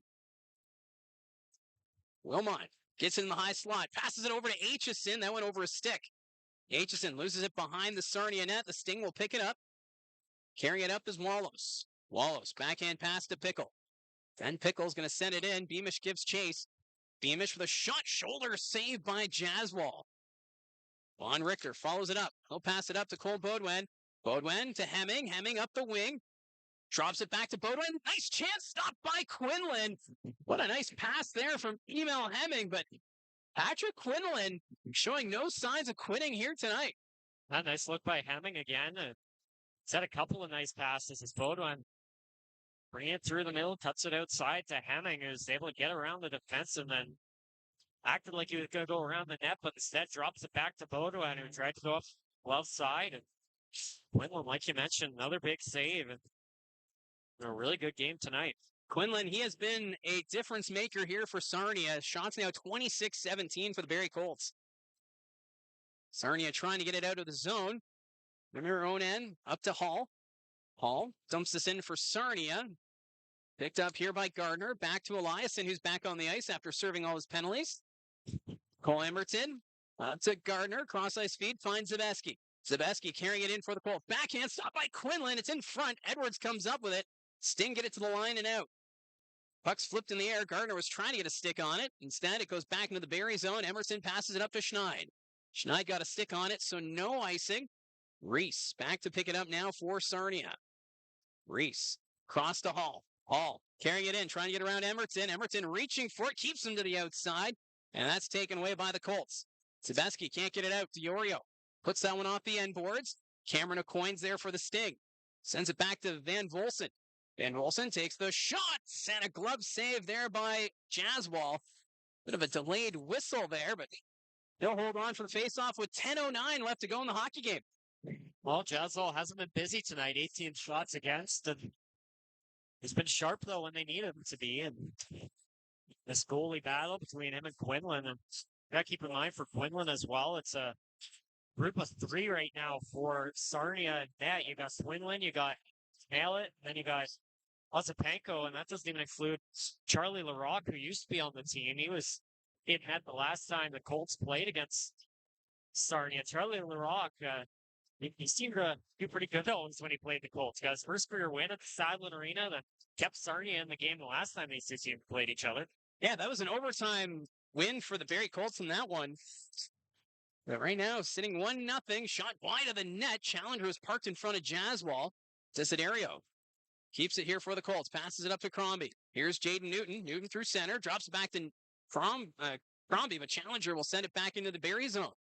Aitchison trying to send it around. Loose puck. Sting with it. Side of the net. Knocked away. Crombie finds it. Knocked down by O'Coin. He'll fire that wide of the net. Manza there to pick it up. Back to the blue line. Shot from the point. Deflected. Jaswal to save. Puck's loose. And Jaswal able to cover that one up before Tyler Challenger could get there. A bit of a dangerous play there for Barrie, and Challenger and Desiderio went down in the middle of the ice, and both of them Challenger got lost in the play there. As you see, the 2 of them go down as Sarnia is working the puck around, and the shots in the net, good deflection, rises that puck up. Jaswal makes the save, and no one saw Challenger sneak into the net, but Newton gets in front of it. The Sarnia Sting not out of this one as they continue to put pressure here on the Barrie Colts. Face off to the right of Jaswal. Face off won by the Colts. Aitchison takes it around his net. Up the middle. That doesn't connect. Hits the side of the net. They're going to wave off the icing. Barrie Colts getting a break. Bodwin fires wide of the net. What a chance there for Cole Bodwin, nearly getting a second of the game. Sarnia sending it out, picked off by Hemming. Hemming to Bodwin. Bodwin fires, stopped by Quinlan. Reese, he'll send this one up to Pickle. Pickle on the wing, up to Wallows. Wallows at center ice. He'll skate this one in for Sarnia. Ahead for Beamish, but it's picked off by Aitchison. Aitchison takes it around his net. One hand on his stick, finds Hemming. Between the legs of Bodwin, here's Ben Wilmot. Wilmot back to Bodwin, sends it to an open wing. Ben Pickle back to pick it up for the Sting. He'll send this one around. Wilmot has it bounce over a stick at the point. That'll escape the zone. Vader couldn't keep it in. Teague Vader flips this one into the Sarnia zone. Sting with possession. Wilmot on the forecheck. Sarnia with possession. As Young will put it up the wing. Getting a stick on it with Lamons. Doesn't go too far. Taken away by Von Richter. Wilmot will dump it in. Quinlan behind the net. Solomon can't get there. Sarnia trying to get it out of the zone. Skating it ahead is Beckham Edwards. Edwards with some speed through center. Over to Lamons. Lamons fires and Jaswal got a piece of it. Puck goes off the official at the side of the net. Colts with it. Vader ahead for McCormick. McCormick's pass is deflected, and that's going to go into the Sting bench and out of play with 8:07 still to go here in the third period. Barrie, of course, first of a back-to-back. They got Windsor tomorrow. Will be riding high. They're picking up a pretty big win tonight against against London. It looks like they're going to hold on in that one. And another team that bought at the trade deadline, but it's been a bit shaky since then. They've still been playing good hockey, but just not great hockey compared to some of the other teams out in the West. Alex Ferran scored tonight. Nathan Villeneuve had an assist, so those guys starting to come alive. Yeah, the former Sudbury Wolves, we're going to have a look at them in their new sweaters of the Windsor Spitfires. That's tomorrow night. We'll have the broadcast here on the channel, so make sure you click subscribe if you're not subscribed already. Puck goes behind the net. Picked up by Eliasson. Well, let's try and skate this one out, facing some pressure. Eliasson ahead to Zabeski. Backhand pass. Schneid can't get there. It's taken away by Diorio. Drops this behind him for Manza. Manza skates it in for the Sting. He loses it. Taken away by Gardner. Up to Zabeski, trying to catch the Sting on a change. Zabeski trying to cut to the middle, but that puck rolled away from him. Sting gets in the line. Not out. Kept in by Emerton. Back behind the net. Zabeski had it for a moment. Manza takes the hit from Zabeski. And then Reese takes a run at Aitchison. Play continues. Sarnia will send it down the ice. And that's going to be an icing call as the Sarnia Sting right now just trying to throw their weight around. That hit on Aitchison got him pretty high there. It looked like he reacted as though it brought him up in the face. Yeah, it looked like it hit him in the chin. But Kayshawn Aitchison seems to be okay. He's still out there on the ice as they get ready for this face-off now to the right of Patrick Quinlan. Jade Newton's going to take the draw here against Diorio. Face-off won by the Colts. Passmore shot deflected. And that's going to go out of play. So now Sarnia will be able to make a line change. Obviously, that's exactly what Sarnia was looking for. Get some entire bodies off the ice. That top line was out there for a bit, so they'll come off. They had 6 on the ice for a second there, so figure it out here. Face off again to the right of Quinlan. Newton still out there to take the draw, this time against Beamish. Face off, won by the Sting. Desiderio got a stick on it, rolls to the net. Quinlan got the pad on it. Van Bolsen hitting the boards there by Crombie. Puck goes behind the Sarnia net. The Sting send it ahead. Pickle got a stick on it, so no icing. Passmore back to pick it up here for the Colts. Passmore takes a hit there from Pickle. Loose puck collected by Newton. Jade Newton, he's going to skate this one ahead for the Colts. Reaches center, dumps this one in. Off the end boards, goes to the corner. A coin. Hits the line, not out. Desiderio. He'll move this one ahead for Barrie. Sets up Crombie from the corner. His shot stop. Newton trying to get to the rebound. Desiderio's there. They jam it off the post, and it stays out. How did that not go in? Eliason at the point. Across to Von Richter. His shot. Quinlan makes the save. And now we've got Desiderio being attacked by Sting players. I think it's Cameron O'Coin who ended up on top of Desiderio. Now we got a second dog pile. And Reese in the middle of it, along with Jaden Newton. There goes a couple of gloves. Robbie's getting double teamed now. The rough stuff just continues here between Barrie and Sarnia. Who saw this coming tonight? Well, it started with that deflection at the net. Desiderio went down into Quinlan, and after that, O'Coin and Reese were more focused on fighting Desiderio and Newton than playing defense, and then kind of figured that would start after the shot got deflected in. Crombie gets into the net, and Beamish, Desiderio coming after it. Desiderio trying to jam it in. It does almost go in, and then Reese takes down Desiderio, puts him into, and Pickle and Crombie now still going at it on the ice. And well, they're showing the replay, and it looked like Desiderio fell on Quinlan. Looked like he tried to sit on him. I thought Reese, though, got a shot on him at first, and Reese not happy as he goes to the box, but see how they sort this one out. I think the initial penalty was coming to Sarnia after a point, and Reese went right after Desiderio right away. But I still don't know how Patrick Quinlan kept that one out. Save. I mean, like that puck, it looked like it rode up the post. It went up. I thought it was just going to deflect in. And no, it made out. 2 forwards in the box for Barrie, 2 in the box for Sarnia on the back end. Well, nothing's been posted on the board yet. They're still trying to put out the penalties. It looks like Jacob Reese is coming out of the box now. So now it's just one player in the box for Sarnia. I wonder, is Reese going off for repairs or is it a misconduct? Oh, now he's coming back. Okay, so Reese is now going back into the box. That was great. We've had so much confusion here when it comes to these penalties. In the second period, it was a who's who was in the penalty box there.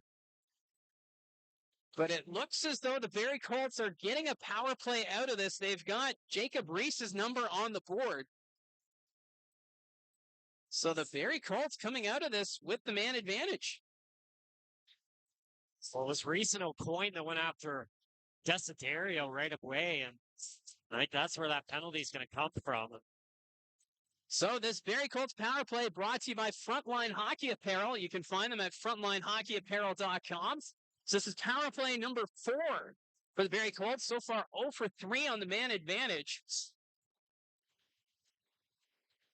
Right now the officials are still trying to, I guess the timekeeper must be having some difficulties Mitchell didn't look happy there. Yeah, Joe Monette, the referee, he was getting animated and trying to direct traffic in the penalty box. Oh, penalties now. Oh, they changed the number. Now it's Cameron O'Coin whose number is on the board. Either way, it's a Barrie Colts power play. Some confusion here at the Progressive Auto Sales Arena in Sarnia. So the puck sent deep into the Barrie zone. Emerton's going to come out from behind the net, drops it there, picked off by Pickle. Ben Pickle gets in the corner, takes the shot, stopped by Jaswal. Colts picking up the blue line. That's Ben Wilmot. He'll skate it in for Barrie. Backhand pass. That ends up being offside against the Colts. Emerton just trying to do the drop back, and you see that every once in a while.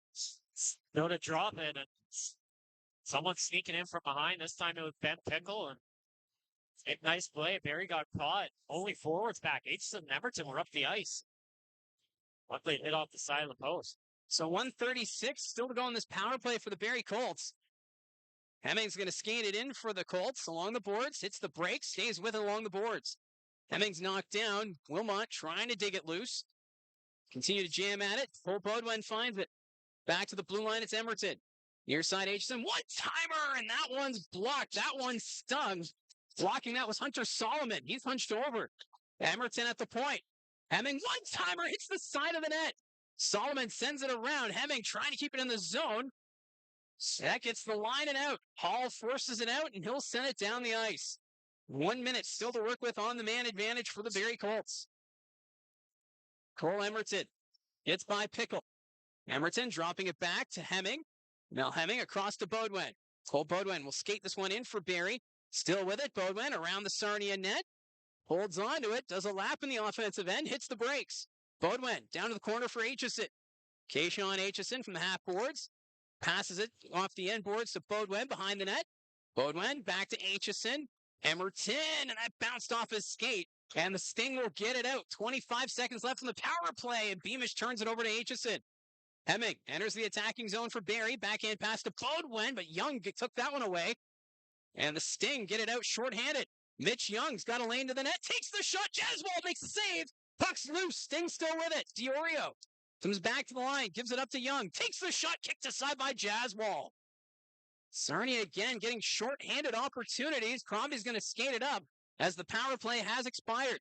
Crombie takes the shot, hits the side of the net.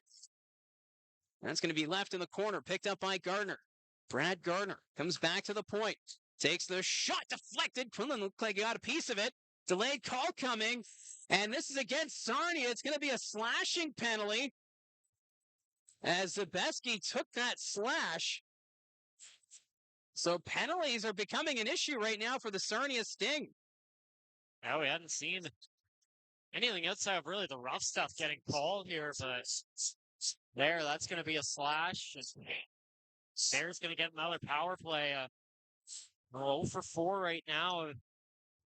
Coming off that break, I'd probably throw the Gardner Zabeski Crombie unit out there. The top unit hasn't looked perfect tonight, so put that second unit out first here and try and get a goal. So this latest Barrie Colts power play presented by Frontline Hockey Apparel. You can find them at frontlinehockeyapparel.com. But what a game it has been here tonight in Sarnia. The Colts up 1-0. That was Cole Bodwin with the deflected goal late in the second period. And as you mentioned, Colts now going on their 5th power play of the hockey game. As it's just been undisciplined play now in this third period that seems to be burning Sarnia. So we'll get the face-off here to the left of Patrick Quinlan. Brad Gardner's going to take the draw here up against Liam Beamish. There's 25 different penalty markers in the box score right now. That's a lot of penalties here tonight. All the misconducts and the roughings and everything. It has been quite the game. Edgar's out there on the power play, sends it down to Zabeski in the corner at the point. Von Richter. Von Richter over to Gardner. Gardner back to Von Richter, takes the shot, deflected in front, and the Sting will get it out. Chasing after it is Ben Pickle. He's had a great time tonight up shorthanded for Sarnia. Passes this back, picked off by Edgar. Eamon Edgar gives it up to Von Richter. Here's Crombie. Calvin Crombie across to Gardner. Brad Gardner inside, up to Crombie. Backhand, puts it over the nets. And that's going to go out of play. And then Taking a run there was Cameron Acoin at Crombie, and then Crombie takes down Acoin. I don't think we're getting any penalties out of this, but this is a feisty bunch, this Sarnia Sting team. Coin gave Crombie the shot, and Crombie responding a little out of high. A point went down pretty quickly, and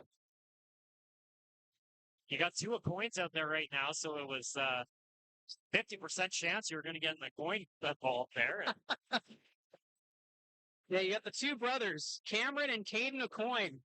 Caden now trying to have a word with Edgar. The officials just trying to tell him to get back and get ready to do this face-off. You still have 3:26 remaining in this hockey game. The Colts on the power play for another minute 25. Sarnia will win the face-off. They're going to move this one up and down the ice. Right on goal, Jaswall had to play it off the bounce. Von Richter. Wallace took it away, playing it from his knees.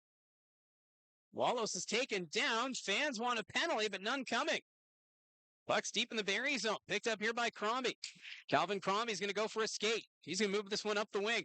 Crombie through the neutral zone. Skates this one in. Takes a bump from Cameron Acoin. Edgar trying to send it around, but it's taken away by Diorio. Alessandro Diorio skates through the neutral zone. Had his pocket picked by Zabeski. Zabeski skates it up now for the Colts on his backhand. Trying to go to the net. Passes it across, but Crombie couldn't get there in time. Crombie over to Emerton. Emerton doesn't take the shot. Passes it, but Gardner couldn't settle it. Comes back to the point for Von Richter. Here's Emerton. Emerton at the point. His shot deflected as Zabeski got a piece, but Cameron Acoin will get it out. Diorio now at center ice. He'll skate this one in. Diorio shorthanded, drops it back to Young. Young to the net.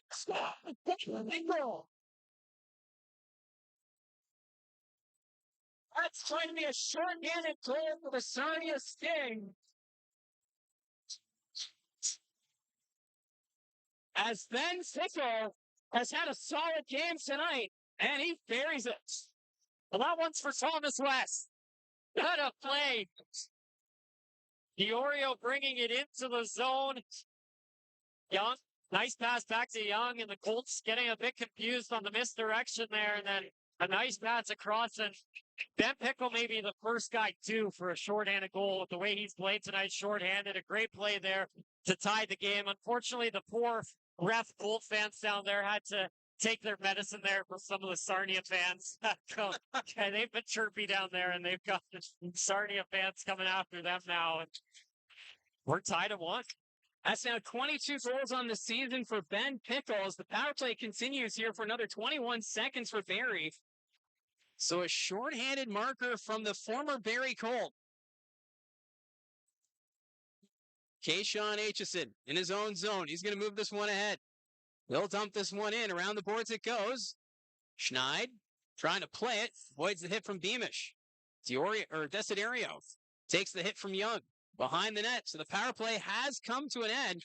So the Barrie Colts are now 0 for 5 on the power play tonight. Evan Pathmore gives this one up to Aitchison.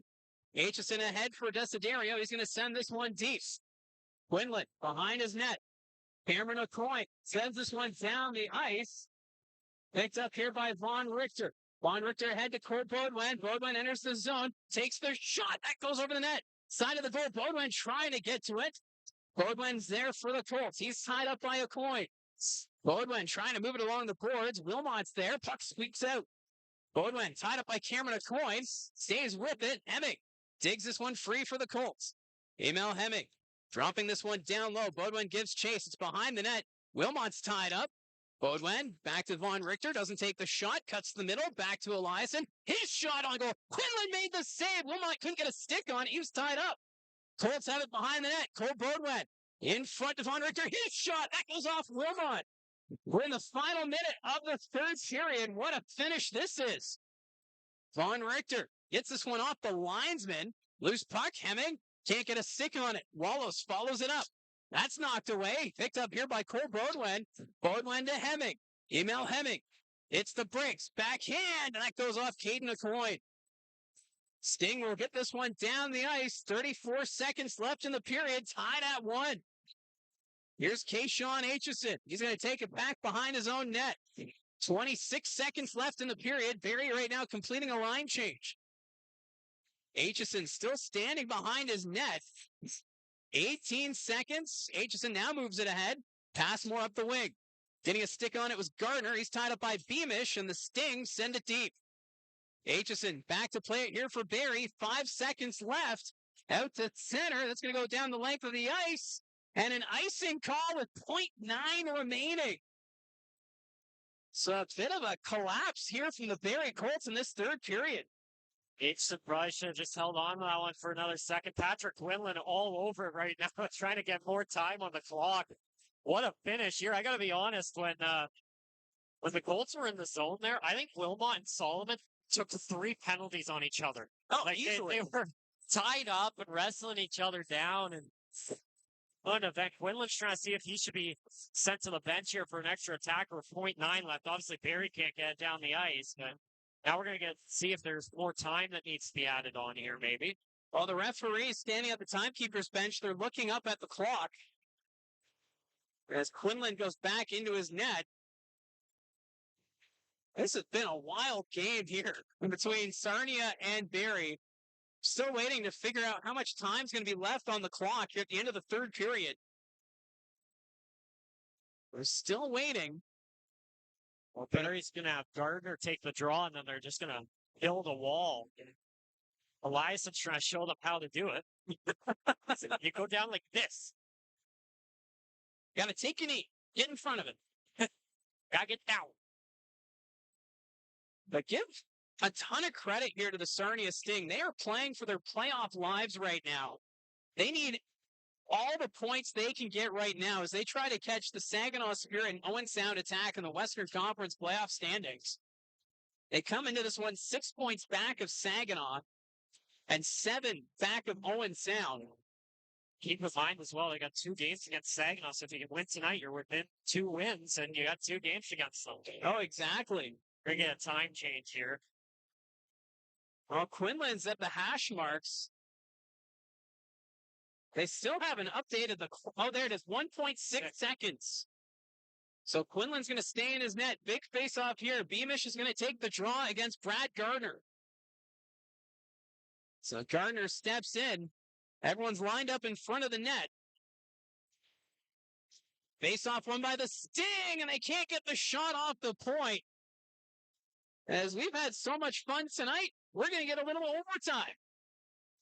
Well, with the amount of entertainment that's gone on in this game, it's only fitting. The Sarnia Sting and the Barrie Colts apparently becoming rivals tonight. Well, what a game here. Obviously, tons of penalties, tons of fighting between the two teams. It's Cole Baudouin opens the scoring in the second period. Keishon Aitchison the shot, Baudouin the deflection. Make it 1-0 for Barrie, and then Colts couldn't capitalize on any of the 5 power plays, and it's Ben Pickle with a shorthanded goal off the pass from Mitch Young, finding the back of the net to tie the game at 1 apiece late in the third period. Shots on goal, 34-22 for the Barrie Colts. So with this game going to extra time, the Barrie Colts have now played the most overtimes in the OHL at 17. They now pass the London Knights. For the Barrie Colts, in overtime, their record is 4-2, while the Sarnia Sting, they have a record of 3-6. You know, overtimes in the regular season, they're entertaining. You can do it all 68 games. Just get it figured out by the playoff time. So this is a big extra point for both teams, because if the Barrie Colts win it in overtime, they win the Central Division crown. If Sarnia wins, they then move within 4 points of Saginaw for the final playoff spot in the Western Conference. So a huge extra point here tonight between the Barrie Colts and the Sarnia Sting. Obviously, Barrie trying to keep even with Brantford. Currently, with Brantford's win 4 points back, when you add the extra point, Barrie will get tonight no matter what. And then looking for one more to keep it at 3. And the last game between these two teams needed overtime up in Barrie, and it was Aitchison who scored the game winner there. Aitchison's on the ice right now with Baudouin and Hemming. Hemming up to Baudouin on the wing. Cole Baudouin skates it in. He's going to peel back. Baudouin comes back to the point, into the middle. Waits, fire, scores! Cole Bodwin puts this one to bed. And that will do it. And the Barrie Colts, they have secured first place in the Central Division. Well, once again, the Barrie Colts win, making it 11 in a row. Great play by Bodwin. Spins back, gets around Ben Pickle, and then is open through the middle. Goes blocker side on Quinlan, finding the back of the net for another big 2 points for Barrie. They keep even with the Brantford Bulldogs going into tomorrow, a big matchup against Windsor, but what a play by Bodwin. Another 2 goals for him, bringing him to 27 on That's the 28 season. on the 28, season now. You're right. Another great game for Bodwin. And you remember, back to those overtimes that week. Barrie played 3 overtimes in the week they played Sarnia, Catching up Kitchener, with Barrie and Colts head coach Brantford. Dylan Smoskowitz. And Dylan, All 3 of those games, Bodwin, Aitchison, and Hemming getting the winners on the first shift of overtime, and well, they've done it again here. Now, this was not a pretty game.